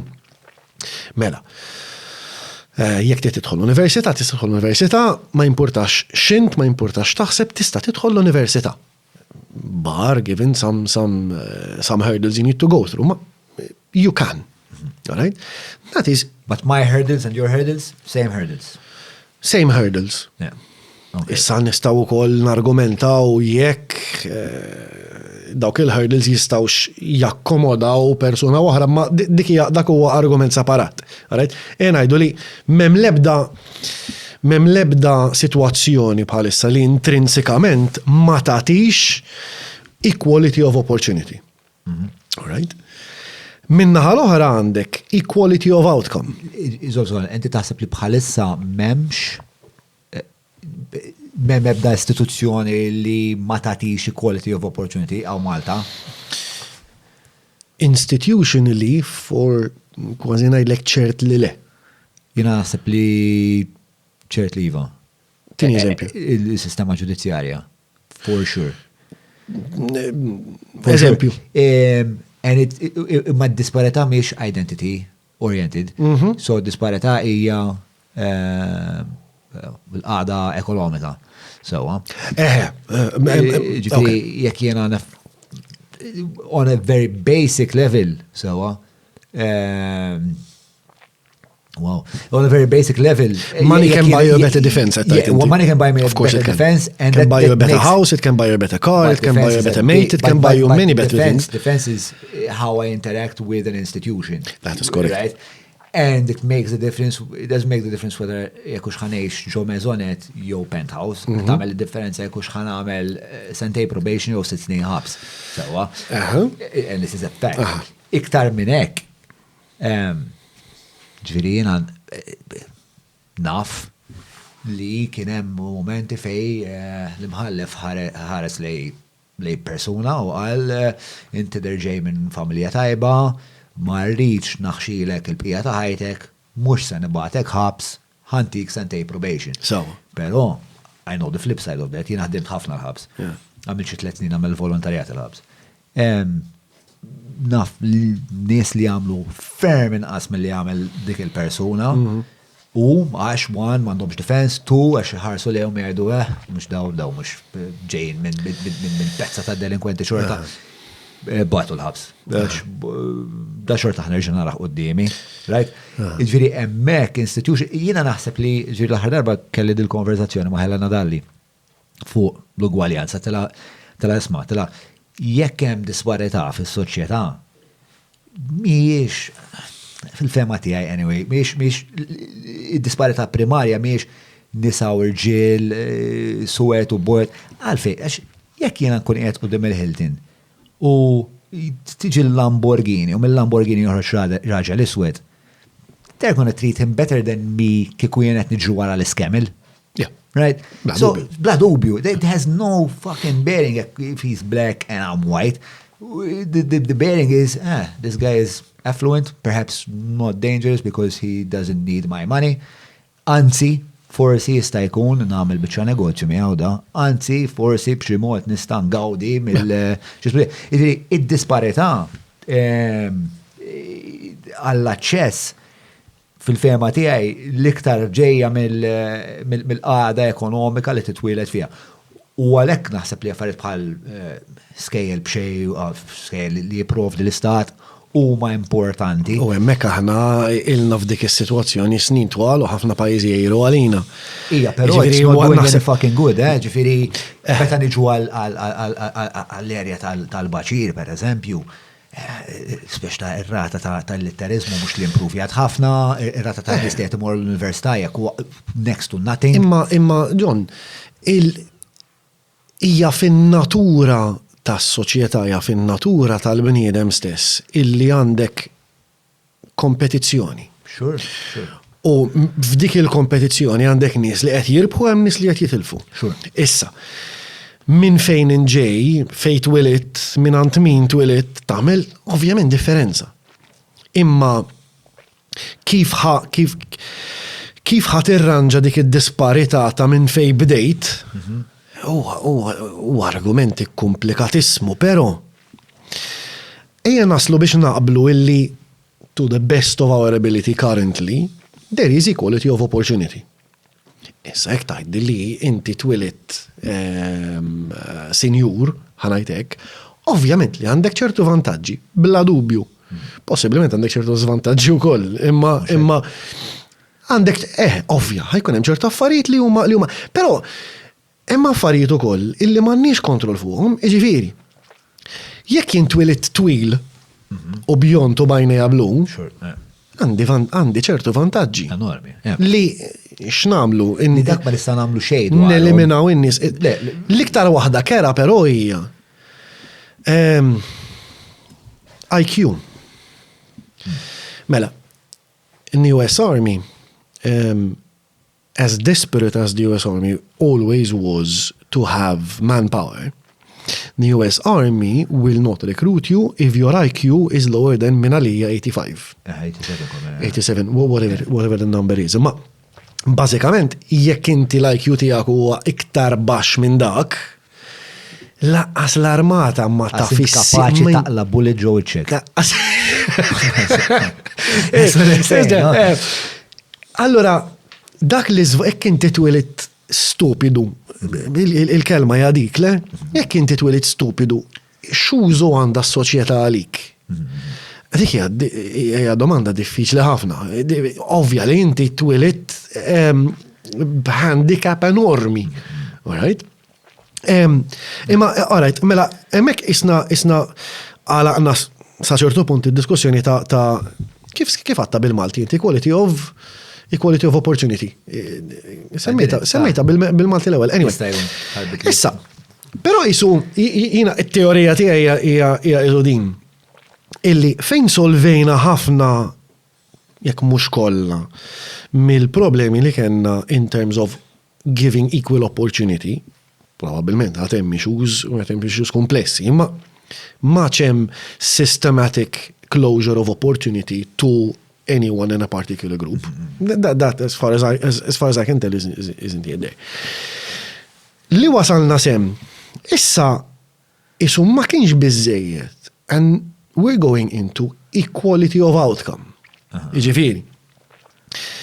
Biex namlu ċara, mela, in-nisa qabel ma kellhomx il-vot, in-nisa ġabu l-vot, rajt li so 100% u iktar, mbagħad dritt ieħor, illum hemm iktar nisa minn irġiel l-università, iktar nisa minn irġiel li jiggradwaw, iktar nisa avukati, iktar nisa tobba, iktar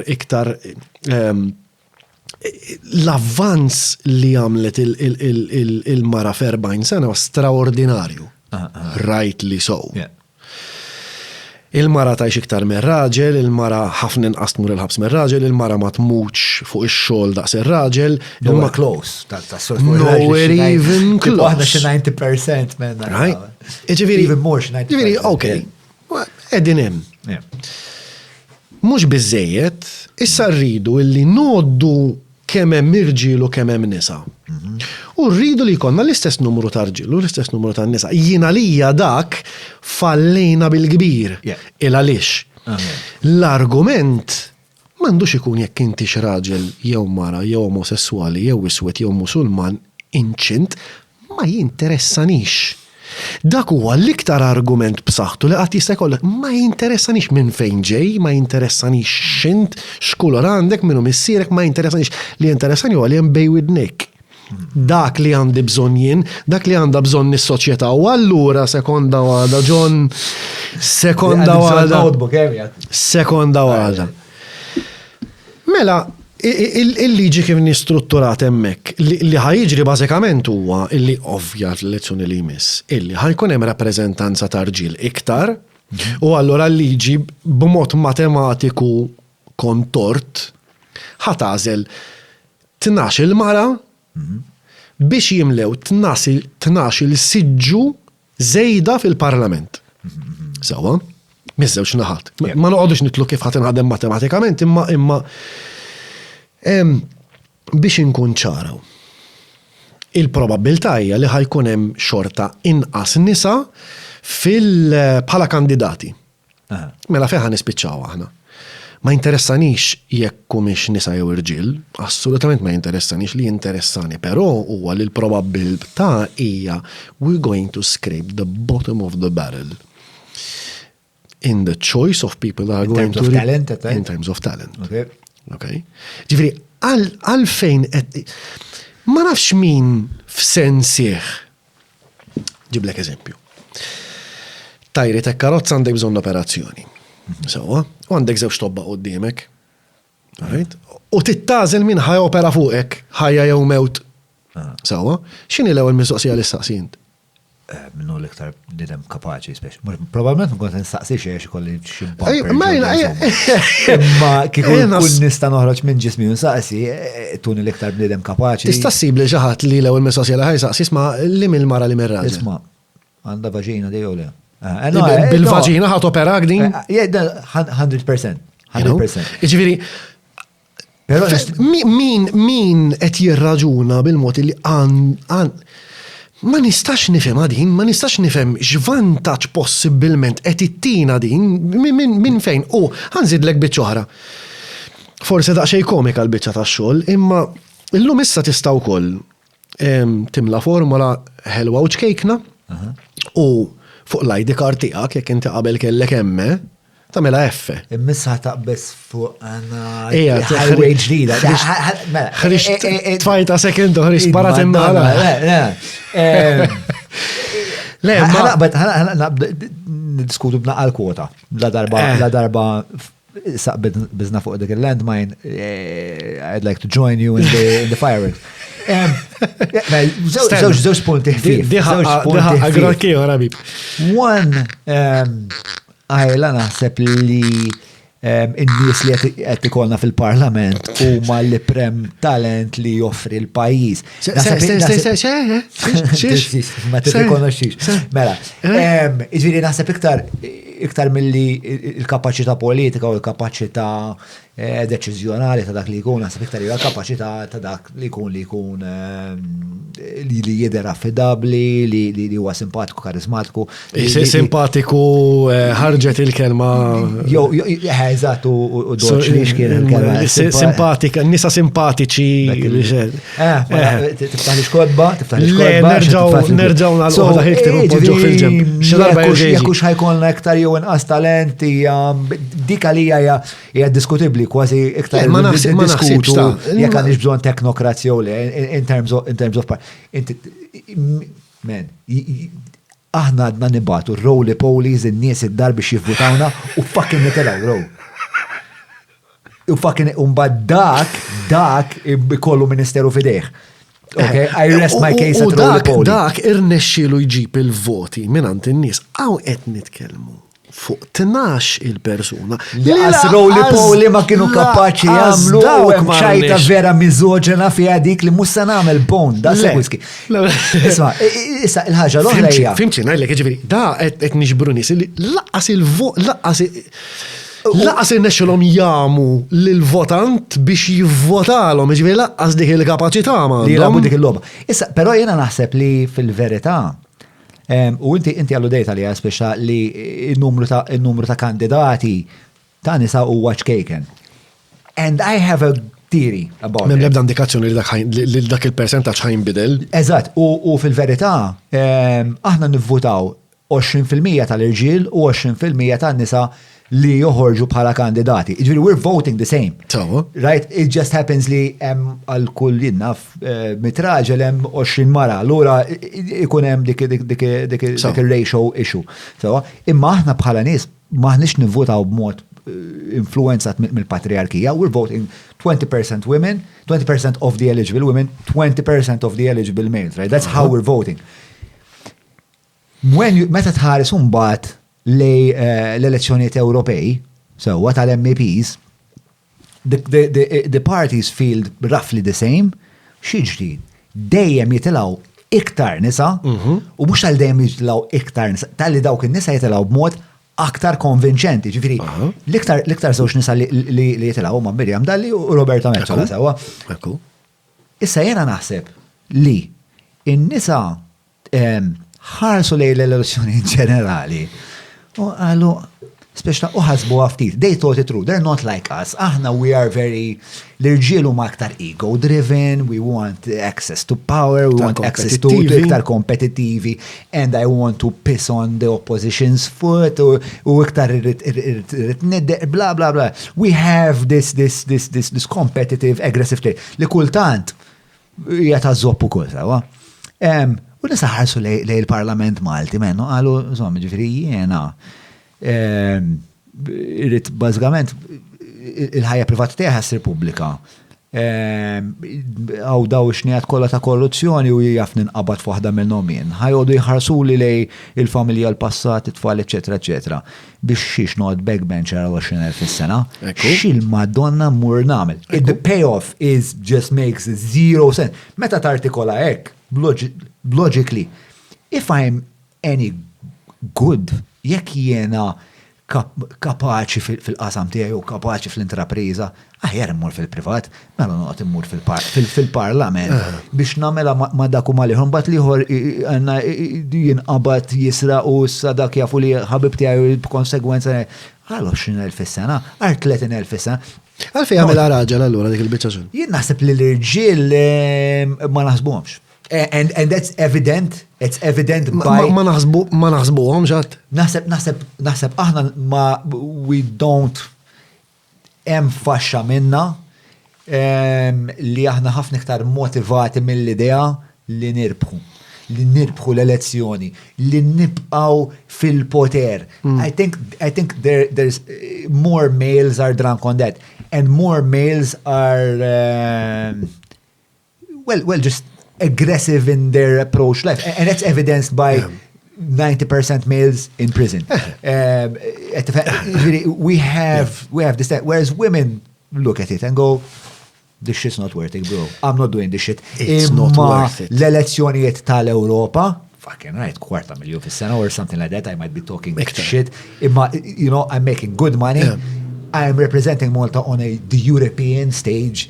Il-CV tiegħi ħatkun ħafna iktar importanti mill-li nkun backbencher jew is-segretarju parlamentari tal-anzjan. Però John, il-mistoqsija tiegħi din.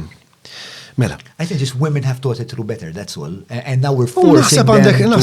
Għat maħsib tajek, ma naħseb għandek sostanzjalment raġun. Però, meċċa la persona kapaċi. Tanti kapaċi li mhux bistelat minnaw meta marret fil-Parlament Ewropew ingħatat brillat. Dalli l-istess ħaġa. So, jiena naħseb illi meta d-diskursata qed impoġġuha b'mod fejn qed ngħidu dik mara u dak raġel, tlifna l-punt kollu. We need to go beyond that. We need to grow and skip the step where there is a competition between men and women. So, l-argument huwa kapaċi jew le. Issa kint mara, kint raġel, għalija, laqqas għandha tkun parti mid-diskursata irrilevanti. Kapaċi jew le. Kien hemm memes waqt il-pandemija, per eżempju, jien vera inkazzawni iswed. Ma nafx hekk Anyway. Eddi ħatta mit-Taljan inkazzato nero, disclaimers, it's a translation. Kienem maħruq. Kienem dil-mim li turi leaders ta' pajjiżi nisa. Sawa? Ġifiri Merkel, whatever others ta' New Zealand, insomma, whatever. So these four... New Zealand ċisuma, bro, ċekja. Super weza. Daw l-erba ritratti tagħhom bil-istatistika taħt, mbagħad ħdejhom Boris Johnson, Donald Trump, bla bla bla, biex l-istatistika tal-COVID tipo ara dud fejn Prim Ministru, President marara kemm morna ħjar minn Prim Ministru, President. Li Biċċer away, ways. Young. Spella ħewu, Le, just pronounce is it like a young... Jacinda, simpatka Jacinda stja għanda karattru, Kienet fuq Stephen Colbert. Charismatica, not in the mużumeċi way, but... Le, simpatika. Stenna, skont qed ngħid. Fej konna. Li rajt dal-mim li inkazzak iswed. As opposed to Però tant kienet indikattiva din ta' situazzjoni kif inhi. We're in a situation where it's becoming very clearly male against female, or rather female against male. The female needs to get the male off of his freaking podium. Okay? U tant kienek illi injora kompletament, per eżempju, dak il-mim, illi Belgium had the highest rates. It had a female prime minister and that was excluded from the whole thing. Ma basta nuru illi ċuċata, memes tafdom le 3/4 tal-post u Facebook għabbatu armi minn jora. Ma jikontribuxu ħafna narrativa. Imma narrativa kienet fejn hemm min nisa fil-politika il-pajjiż qed imur aħjar. U tajt li l-Belgium is not the case? Hemm eżempju oħrajn. Okay. Sawa? Imma kieku stess. Bil-Malti, li għandek bej saqajk, x'differenza qed jagħmel? Li għandek bej widnejk jagħmel differenza, mhux li għandek. Jiena naħseb, so first of all, nissottolinjaw is very kind of schoolyard ta' boys are better than girls, girls are better than boys. Mhux hekk. Biex ta' which is strange li nibqgħu ngħidu in our adult life. Però naħseb li, okay, let's talk temperament, right? Again, naħseb li nis are more agreeable on a population level, so mhux qed ngħid li speċta il-mara tiegħi jiġifieri alla she's just like a flying mannara. Imma il-maġġoranza ta' nisa jien sertajt men da jafu mostja kollha. Sorry, in-nisa ta' madwari huma kollha insertaw nanna tal-azzar. Imma overall, nanna Janie men tal-wash, darba nanna Janie rajta ta' id-daqqa ta' mus li nannu fajneħ men, I saw it, like he came home drunk, it's the last darba gara tuttaraċ, but anyway, I digress. I know, it's interesting, but... Disa bala. U nasib on a population level, it-tendenza hija li jinnisa huma aktar agreeable. Yes. Which can be good, can be bad. Naħseb titaqaf sekonda forsi għal dawk li mhumiex familjari magħha.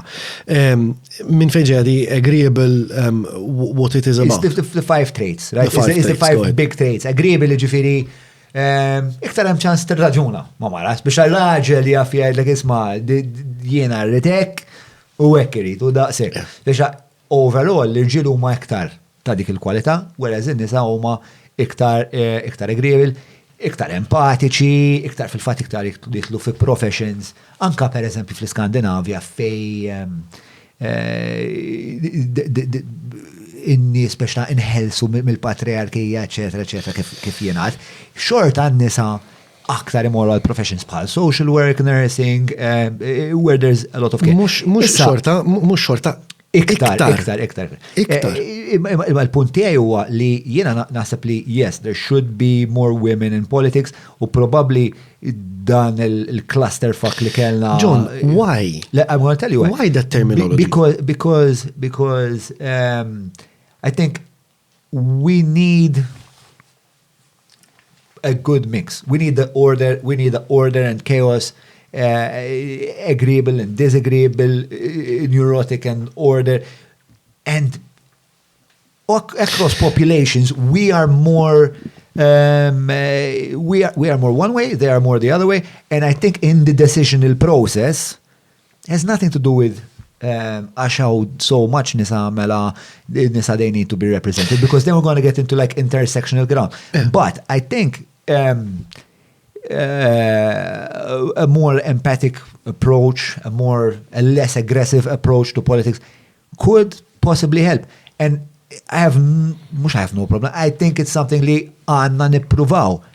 Pero, not at the cost li just fucking nimballaw il-parlament bit-12 il-mara. I think we need to go beyond that discussion. Ġifieri, id-diskussjoni ta' hemm iktar nisa m'hemmx. It's superseded. Naħseb illi jekk l-argument impoġġuh ngħidu għandna bżonn ta' iktar nies intelligenti, iktar nies esperti f'xogħolhom, iktar nies onesti, iktar nies bispina dorsali. But aside from IQ, which is fundamentally ġifieri, naħseb there is a temperament issue. Ukoll imma ma tagħmilx differenza jekk inti xi raġel jew mara. Il-fatt li qed niddiskutu kemm ħajkollna rġiel u kemm ħajkollna nisa, għanna naqbżu dik il-hurdle, let's fast forward 20 years and say what we need is a mechanism to get more capable people, more honest people. 100%. Jekku miex irġil jew nisa, irrilevanti jista' jkunu kollha nisa, kollha rġiel. U din toħloq problema oħra Ġon, għax issa bil-forsi rridu mmorru hawnhekk. Meta aħna ftaħna l-bieb għal equality of outcome somewhere, and we have started with the critical point in the leadership of the country, which is Parliament, we are in a situation where we started implementing equality of outcome fl-ogħla istituzzjoni tal-pajjiż. Right. Sawa, x'żomna issa? U għawek jidħol intersectionality u identity politics. Meta qed ngħidu we need equality of outcome between men and women. At what point some other group is gonna say, hang on, we need equality of opportunity for our group as well. Ġifieri, f'liema sitwazzjoni issa ħatkun aċċettata li all right, equality between men and women, but also representation for transsexuals, representation for gay, representation for people Which is with... why I don't advocate for the kind of proportional representation according to population. Ma mux hemm morna għar terġa' it's not even equality of representation, it's equality in specific numbers. Għax equality of representation ikun hemm iktar nisa l-Parlament, għax hemm iktar nisa jivvotaw. Issa jekk hemm tant nuqqas ta' nisa fil-Parlament li hija sitwazzjoni li qed taħraq il kulħadd. Hemm iktar nisa minn irġiel fis-soċjetà. In-nisa fejn ma jivvotawx in-nisa, jekk hija daqshekk. In-nisa jivvotaw in-nisa. In-nisa jivvotaw in-nisa, l-irġiel jivvotaw in-nisa. Let's go back to the basics. The problem is that there isn't women fielding themselves to this game. Yes, and there are many reasons why. Waħda minnhom semmejta inti, it's not freaking worthwhile. Right. Just like jekk tara in-numru ta' sigħat li jaħdmu l-irġiel ma' n-numru ta' sigħat li jaħdmu n-nisa, on average, l-irġiel jaħdmu ammont sostanzjali ta' sigħat iktar minn nisa. Hawnhekk issa nitlu fit-territorju ta' gender pay gap. Li hija xi ħaġa li hija tant how it's framed tanti kretina ħafna drabi. Illi ma tistax targumenta. Mela, nisa jaqilgħu inqas flus mill-irġiel, vera. But do they get paid? Jena għat ma tħalt fija tal-gender pay gap. Ġifiri, are we saying... Educate me. Are we saying li jiena nurse u inti nurse bil-liġi mara inti raġel u jiena tnaqlajn assolutament le. Does that exist? No, u jekk teżisti kontra l-liġi. Il-liġi tgħidlek illi jekk inti qiegħed tagħmel xogħol identiku għal ħaddieħor, sew x'inhu raġel mara kelb qattus u x'inhu. Aħna intitolati għall-istess paga. Sawa, m'hemm l-ebda sitwazzjoni li naf biha jiena l-inqas illi mara qed titħallas inqas fl-istess pożizzjoni fl-istess xogħol ta' raġel. U jekk hemm dak il-każ hemm rimedju legali għalija. Ġifieri anki jekk teżisti hemm rimedju legali biex il-mara tirranġa sitwazzjoni. ċara, m'hemmx dubju fuq dik, imma jekk aħna naqbdu tax returns ta' 2019 tal-pajjiż kollu. Noddu kemm qalaw total in-nisa kollha li jaħdmu. So nieħdu average. Noddu kemm qalaw l-irġiel kollha u nieħdu average. Sewwa. In-nisa on average jaqlaw inqas flus mill-irġiel. On average. Mux qed inqablu hawnhekk ċikka nurse u ċikku nurse fl-istess grad, fl-istess post. But is that what, I'm under the impression, again, I'm not an expert in the field, and I would have understood that this is something worth protesting about, let's say. What is intended by gender pay gap li, intet namlu l-istess xogħol, naħdmu f'bar. That is what many people think, and that is how it's sold, but it's not the case, because it is illegal to do that. Palma l-lum huwa legali. Illegal doesn't mean it's not being done or circumvented somehow. But għandek miljon mod kif iddur maħħadin, imma is-soċjetà kif konnet nitkellmu qabel iddeċidiet li mhuwiex aċċettabbli li jekk inti mara qed tagħmel l-istess xogħol ta' raġel qed titħallas inqas. Is-soċjetà diġà ddeċidiet u qalet dan mhux aċċettabbli iktar. Int min int qed tagħmel dan ix-xogħol sewwa, jekk inti mħallas inqas minn xi li jagħmel ix-xogħol identiku, speċjalment jekk inti mara possibilment, għandek rimedju legali. Tista' tmur il-qorti u tajt jiena għawrt nitħallas daqsdak, għax l-istess xogħol tiegħu qed nagħmel, mhux għax jien mara qed nitħallas inqas. Issa, then you have the free market. Ġifieri, jekk inti manager ma' kumpanija A u mara. U għandek manager ma' kumpanija B u raġel, u l-manager ma' kumpanija taqla 1000, u l-manager ma' kumpanija B raġel qed jaqla 2000, it's a free market. Dik il-kumpanija tħallas. Dik il-kumpanija tħallas. Sanka jiena biex ta' forsi għandem azienda mhux hekk tista' tkun jista' jkun ukoll, jista' jkun il-każ ukoll illi irrispettivament jekk hux raġel jew mara, dak huwa manager aħjar minnek. Mela qed jieħu paga aħjar minnek. Imma all things equal, u hemmhekk id-diffikultà, how do you make sure that it's all things equal? Imma all things being equal u daw iġġibhom kważi biss fi strutturi riġidi bħal gvern fejn għandek il-pay grades per eżempju, hemmhekk tista' tqabbel an absolute like with like. Okay? Iġifieri, like with like, mara ma tistax qatt titħallas inqas minn raġel u jekk huwa l-każ hemm rimedju legali. Imma gender pay gap is many times understood the way you're saying it. Ġifieri, mara qed tagħmel l-istess xogħol imma titħallas inqas mhuwiex il-każ. Mhuwiex l-argument li jinġib ġeneralment, l-argument li jinġib huwa ara kemm qed jaqalgħu in-nisa għamel l-average tagħhom. Wara kemm qed jaqalgħu l-irġiel għamel l-average tagħhom. U wara li mara qed taqla inqas minn raġel. Vera, f'dak il-każ, vera li hu hekk. Right? U x'huma raġunijiet? Dik il-kwestjoni ħadd ma jiddiskutiha din, x'inhuma raġunijiet? Mela. Ma nafx. L-ewwel nett, huwa suġġett daqsxejn sensittiv il għaliex ħafna nies l-ovvju, il-verità ovvja hija diffiċli biex niżilha, avolja hija ċara din, mela, ma nibdew minnha. Hemm iktar nisa jigradwaw mill-irġiel. Alright? Imma għandek in-nisa li huma iktar interessati f'suġġetti li mhumiex STEM, Science, Technology, Engineering u Mathematics. Okay. Waħda mill-vantaġġi kbar li tik STEM hija jekk tħares li l-qasam tiegħi pereżempju l-informatika. It is relatively easier to scale up. Okay. Fiera saħħa tal-argument.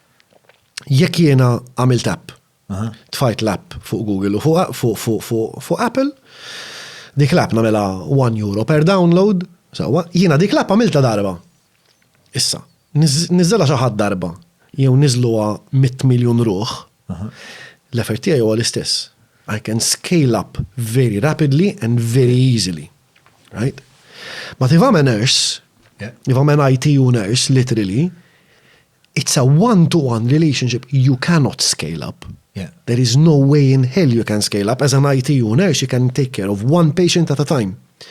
So you cannot scale at all. You've reached the limit. Mal-ewwel, as soon as you started, you've reached the limit. Okay? U allura, hemm it-tendenza li. But you're also talking about entrepreneurship. Ukoll. Which is different to STEM. Right? Avolja a lot of entrepreneurship. Jekk jiena engineer l-argument, let me just so you can clarify. Jekk jiena engineer u mur naħdem mal Go, right? I haven't taken this ma baċ din il-modija tal-app li qed tajt. Għandi xogħol, għandi paga, jiena impjegat. Whereas jekk jiena niddeċidi li ħanidħol fid-dinja tal-intrapriża u nibni kumpanija tal-engineering, ma nifhimx. Mela f'dak il-każ yes I can scale up. Imma xejn wieħed iżomm lil dik in-nurse milli tajt il-għallu bin vera kapaċi li nħuħsib in-nies, vera nħobb nader in-nies. Naf uħud oħra li kapaċi l-istess.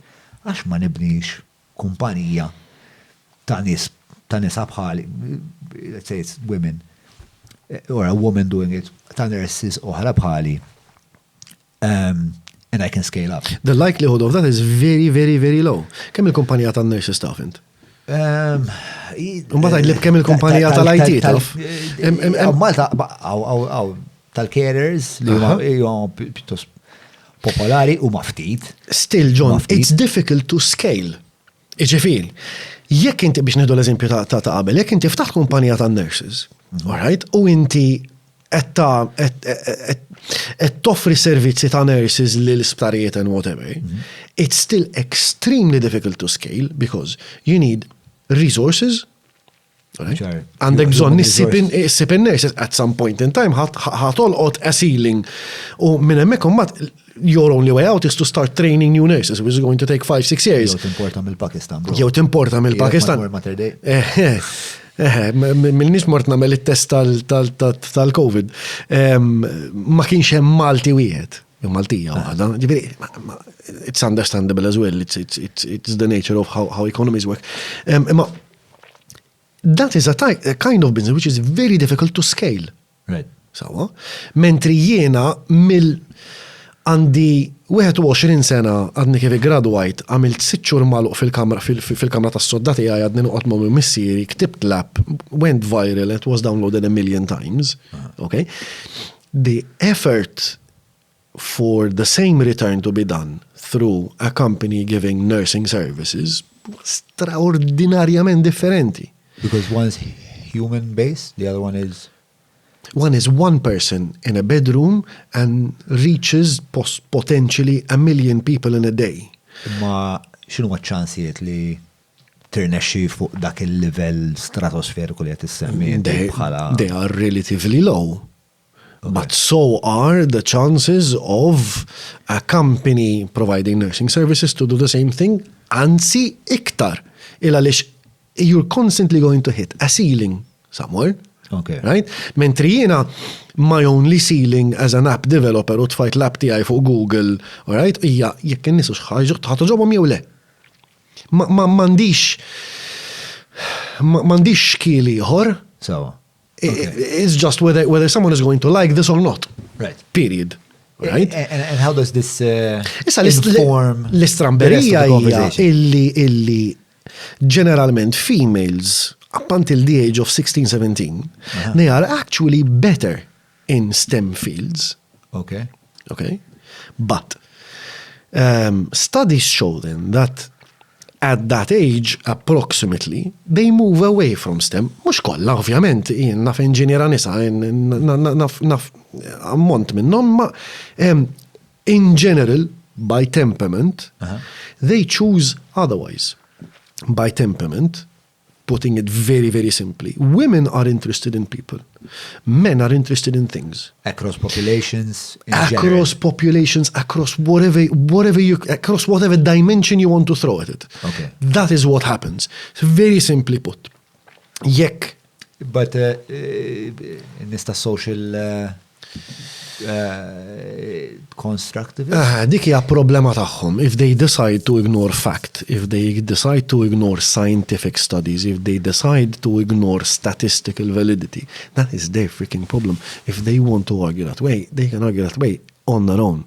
It's a very silly way to do that. U dik nerġa' mmur lura ma nafx kemm inna nitkellmu qasir inħares lejn l-arloġġ. Kemm inna nitkellmu mmorru lura.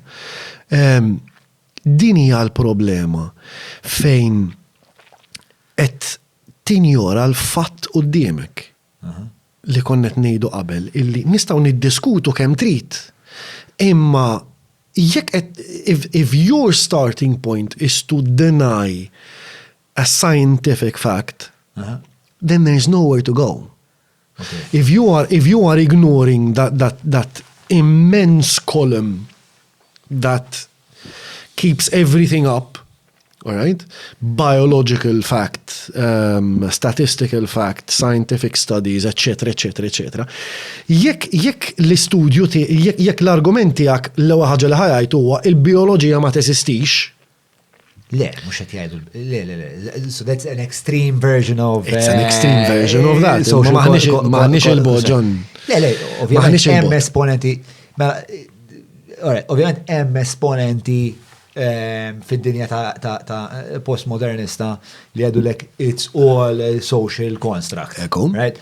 Imma jent għajt ma per eżempju dal-axar għajt ma wieħed Eman, nsejt kun jomu, LGBTIQ activist u kellna naqra din il-konversazzjoni ta' gender being a social construct.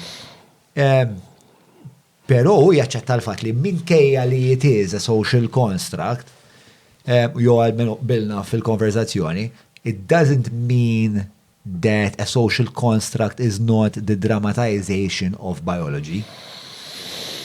It just means li dak is-social construct huwa feedback loop ta' how we dramatize who we are on a biological level that then gets reinforced by me seeing other men behaving a certain way, so I will do the same and I will follow my biological path. But not all what I'm saying is li mux niskolla li they endorse gender roles being a social construct u ma jgħidu li memx element ta' bioloġija fija. The people on the periphery are. Ġviri il-tajt ma nis li are a bit cuckoo and they completely deny biology. John, And they're the loudest. And they're the loudest because they're the most ridiculous. For sense, they are the most, not ridiculous, but it's the sexiest thing because it's an extreme idea.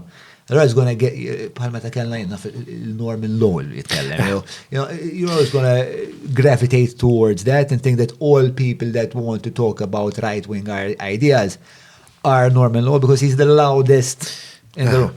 Imma bdejna d-diskussjoni ngħidu li ma dritt u ħanaċċettaw u li ma dritt is-soċjetà ħatati u ma tatix.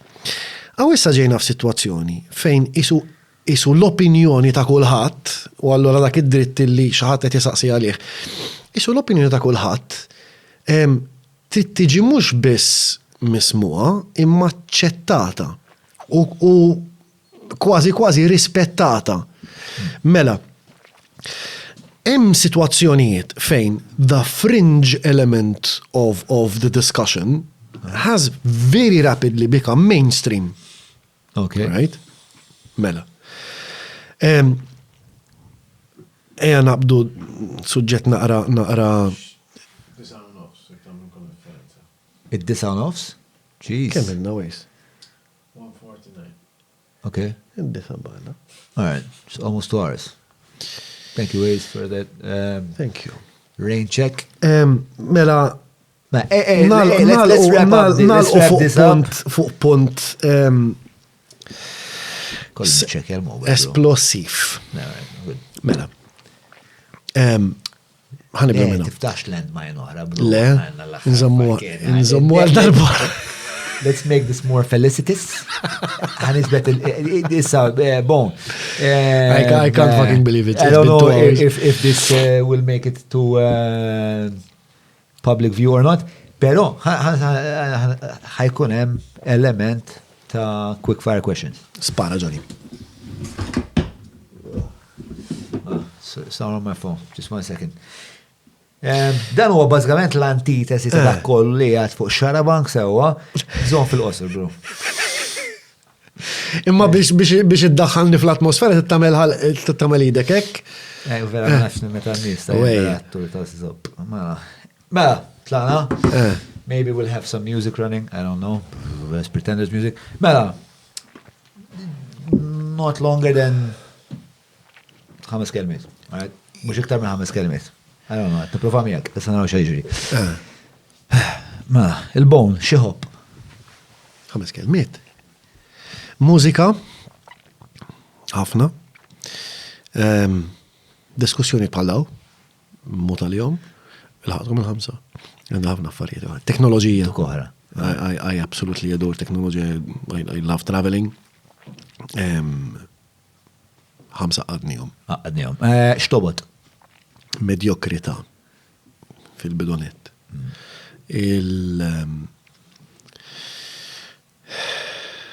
Il-gideb. U in-nuqqas ta' zbuħija. Iktaris l-arkitettura Malta, per esempio, bħalissa. Li kienet sabiħa unkredibbli ftit miet ta' snin ilu l-lum spiċċajna nibnu l-kaxxi ta' Zraben. Truly very sad. X'nistgħu nitalmu mill-messier tiegħek?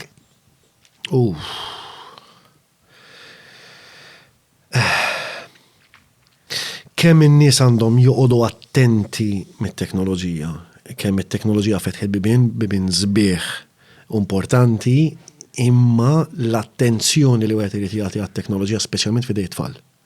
Speċjalment f'idejn it-tfal. Hemm ħafna affarijiet koroħem barra li ħafna nies ma jafux bihom. Mobile f'idejn tfal unsupervised should never happen. X'inhu l-akbar preġu l-għandek? Oh. Moħi miftuħ.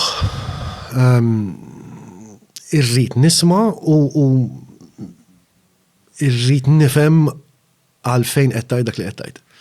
U l-akbar difett?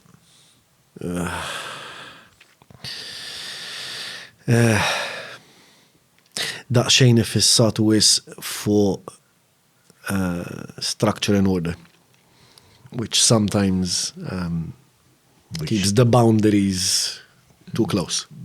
Ija, ma naħseb ma da tim sponsor, naħseb għad verament. Bejnek bej il-mara u l-wejza, ekka ħatti għati. Le, naħseb daw l-erba għedin spiex ta' istra il-bilanċ huwa fenomenali, anka tħares lejna minn. Ġabuna kważi deċenti. Le, fis-sens li kif nidarin u kif nidarin u ma' żewġ nidru ġejjin minn żewġ dinijiet differenti ma' l-bilanċ, naħseb. Huwa wieħed mill-ħuq. Mela, l-isbaħ ħaġa fil-pajjiż mon. Ħu paċenzja bija, ma jistax ikun ngħidilek f'ħames kelmiet din. Imma meta kont żgħir u ftit wara li gradwat kien hemm ħafna milli gradwaw miegħi sefru. Marru barra, ħafna minnhom ġew lura. Jiena qatt maret dejjem derli li Malta huwa jekk mhux l-isbaħ post li qatt tista' tkun fih. Dak il-vantaġġ sfortunatament tlifnieh u qed nitilfu ħafna iktar minnu brata maġla. Għandna storja inkredibbli bħala pajjiż. Ftit nies naħseb japprezzaw illi il-kultura ċiviltà bdiet fil-Mediterran, u aħna din f'nofs il-Mediterran. Fej għandek postijiet bħal ħaġarqim, bħal imnajdra, bħal ġgantija, bħal ipoġew, eċetera, eċetera. Ftit nies jifqu u jippruvaw jaħsbu fuq l-importanza tagħhom dawk. Aħna pajjiż u popolazzjoni f'nofs il-Mediterran minn fejn dit iċ-ċiviltà. Hija xi ħaġa sorry. I'm just feeling very, very moved by what Bon is saying. Hija xi ħaġa immensa sabiħa. Tista' doq l-innu Malti waqt li. Żejdek fuq qalbek dwejsa. Ma pajjiż inħobbu ħafna, nħobb il-lingwa ħafna u kena diskussjoni twali jekk nagħmlux nitkellmux bil-Malti, jekk nitkellmux b'Ingliż u mbagħad għadna nitkellmu biex jiġi mbagħad naraw jiġri. Ma l-lingwa tagħna hija xi ħaġa immensja sabiħa wkoll. Inti taf. U għamlu lek il-kukkarda fuq sidrek li lek tal-lingwa. Tal-użu tal-lingwa. Ija, fuq l-użu tal-lingwa x'darba nixtieq naqbadha miegħek fuq il-demokratizzar tal-ortografija. Kellna diskussjoni fil-qasir fuq għadin. Kellna minħabba l-website. Naħseb waħda mill-kruċjati li qatt naqbad fix-xuħija tiegħi tkun li niddemokratizzaw biex ta' għal darbora. Forsi decline naqa' żejda bro, ma nafx. X'inhu l-ikraħ ħaġa tal-pajjiż? Il-medjokrità nerġa' f'ħafna affarijiet li wasalna jallum u l-arkitettura llum saret xi ħaġa xena. Tweġġa' isa li tal-arkitettura. Ħafna. Meta tħares lej kif inhi mibnija l-belt. Il-belt jiena kienu qalu li darba l-belt meta tmur il-belt ħares il fuq. Għax dejjem tara xi ħaġa differenti, dejjem tara xi ħaġa ġdida. Il-belt hija xi ħaġa straordinarja, il-birgu, l-isla, mhux ħaġa straordinarja, is-swar. Ma xi ħaġa immensa sabiħa li ma napprezzawx bħala poplu, aħna ma napprezzawx x'kellna u ma napprezzawx x'qed nitilfu minn dak li kellna. Mela, x'dirlek mill-rwol ta' producers issa?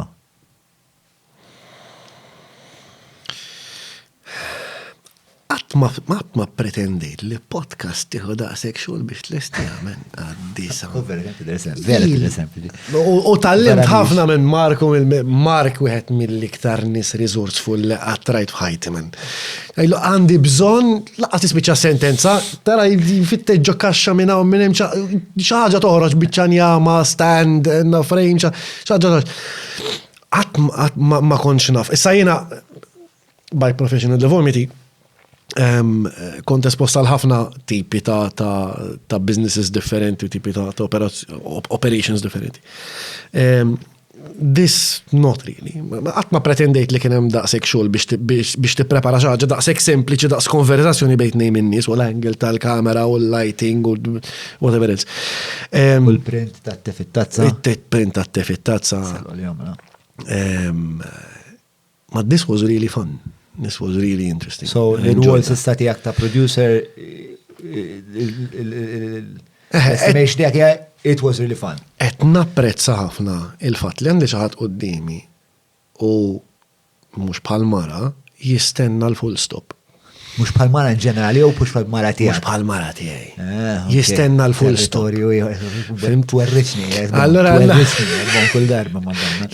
Bil-fors kelli nitfalek xaħġa taħraq fil-dama, imma interessanti immens li tpoġġi bil-qeda, ma nafx kemm il-soġġett kellemna fuq.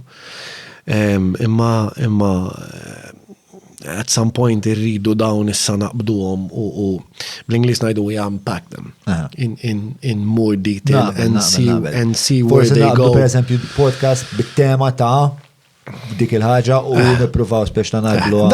Dakin esperiment, issa naraw jekk ikun hemm min jirnexxu li jasal sal-aħħar għadnihom issa tej superwejza. Nofs minuta, mela għen tawlu 30 sekonda biex inkunu ċerti li għanna s-satej, super. Zoħlu fadal iżew. Fadallek? Bġderlek minni bħala intervistatur. Dana għal nuqqas ta' self-esteem fil-qasam. Ma rridx nikkonsidrak bħala intervistatur, sinċerament. Nikkonsidrak bħala the counterpart in a conversation. Ma naħsibx li huwa l-lok ta' dan il-podcast li inti tintervista xaħat. U għal-punt illi xaħat qed jesprimi opinjoni, u inti qed hemmhekk issa taqbel jew ma taqbilx ma dik l-opinjoni, you are the counter argument. Or you are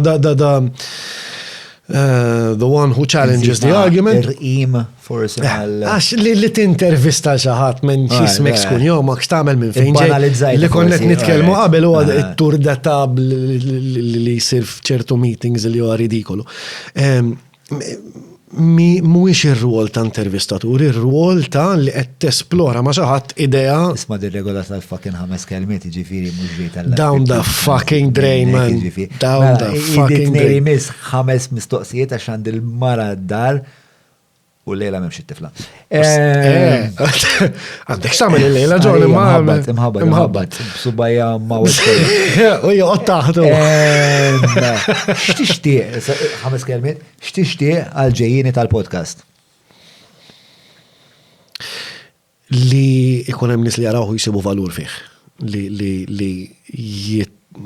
il-kelma jitalmu, mhix il-kelma eżatta, illi jisibu interess u jixpronom biex ifittxu iktar, biex jesploraw iktar, biex jisibu affarijiet ġodda, affarijiet li forsi qatt ma ħasbu fuqhom qabel. Nixtieq illi ikun the trigger for people to actually start finding interesting things. Again, il-5 kelmiet għall-labbib. Down the fucking drain, Għall-labbib ġifiri bniedem. Niġina għu Is-selem il-xaħat, ġis biex nkunu għek naqa Radio Malta. Is-selem il-xaħat għabel ma naqtaw? Mela, il-Lanti Doris li dejjem qalt li tagħmel il-pudina vera tajba dejjem tibat li biċċa li il-mara il-pazjenzja li qed tieħu bija li qed nisparixxi sigħat on end. Konsenajlek ma daw iż-żazax skonoxxuti għadnin isru iż-żazuħ madonna. Jien l-ikbar wieħed foskom hi. Delusional malla jien ġifieri. Mela il-mara. U fuq dik in-nota romantika nixtieq. Noħroġ il-violin. jek għandek wieħed, nasib jagħmel sabiħ. Nħobb nagħmilhom jien dawk l-emotional speeches fl-aħħar tal-video. Għandu kitarra Mark hemmhekk għaratlek li resourceful. Għada flamenco malaj. Bon, ringrazzjak tal-fiduċa li jurejt fija u ta' kif tħalt tal-proġett bruħ. Tħalt lu brasi mennu ħaqek. Nerġa' ngħidlek John, men, ħaqek. Int ħaqek in-network li għandek madwarek. Int għandek network incredibli, man. Inti taqbad il-telefon u jissaqsil xie jissaqsi, man. Minn ximkien tiġi. 90% minnom huwa Mark Kassar, sa' għadda kien network, biex l-affarijiet ikonu ċari. Mark Kassar huwa bnidem li ili nafu, ħafna ili nafu, ġviri here and there, nafu situazzjoni vari, żmien paċ, netnajt vari. Mark Kassar għandu storja kif kien jispjega l-aħħar darba. Pal-mandu kulħadd, imma reċentament sirna ħbib, ġviri ili nafu ma reċentament forsi kemm il-na ħbib, Mark issa, ħbib, nasib xi 6 xhur. Xi 6 xhur. U huwa wieħed mill-akbar ħbib landi, ġifieri huwa l-antitesi tal-medjokrità, dak li jagħmlu fucking sew. U biex inkunu ċari, weġġajt subajk illum it-torta Mark.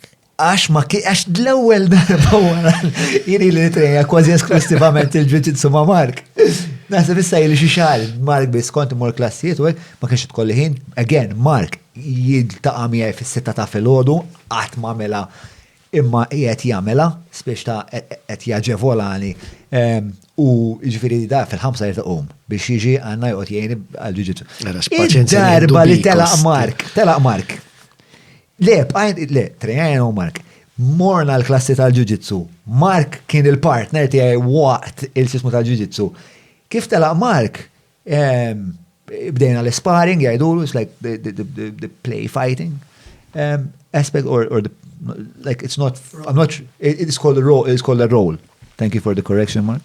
And I was feeling really good, really confident, kont vera sejjer tajjeb. Ma għaddewx 2 minuti men li ma tajjart subajja għanna daħħareċ minn taħti, provajt nerbaħ il-pozizjoni u bażgħanti konna sider ma sider u ħareċ minn taħti, jiena mort biex nerġa' nuħu l-pozizjoni u mbuttajt minn fuq saqajja u tipo ġismi kollu tela, bl-eċċezzjoni kollu tela, bl-eċċezzjoni ta' subajja żgħar li weħel mal-art u għamelek. U ħassejtni vera ta' nejk, man. Għax inti l-ġuġitsu tweġġa, ċaġa kull tweġġa l-spalla, tweġġa l-minke, pax qabdu kfar, le għala subajja żgħar, bro. Subajja żgħar. U kellim waqaf il-ġlieda biex ngħid, wieqaf pax subajja żgħar. Mbagħad ħarsu l-isfel. U subajja żgħar mhux bin-nejka hekk kien ġifieri, maqlu hekk. Oh, bro. Isma' John, min qalbi vera ħadd gost, imma għandi l-borza ta' nawrina ma tiflax. U għandi. Ħajkonna nagħlqu. Ħejja.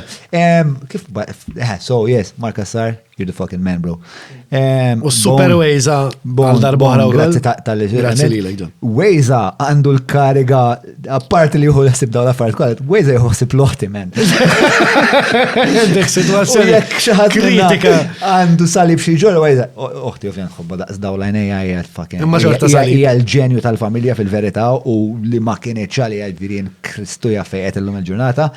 Imma hija wkoll spiex ta' she's a fucking battle axe. U l-Wejza huwa the tamer of the battle axe. U apparti li wkoll ġifieri fuck guys, ix-xogħol, ir-reqqa, il-commitment, id-diligenza li jurejtu biex dan il-fucking podcast isir, dan il-pilot podcast isir, hija enormi u fucking grat. Fejkolkom bżonn men fiċċuni. L-istess. Ta. Ħandaraw xaħat jirnexxilu xi jara satej minn tagħna bla ma jorqod. Jew bla ma jibatilna l-IRA mal-bib. Grazzi. Ciao Johnny. Tajjeb. Għal darbora. Mulej ma'kom. Saħu slim.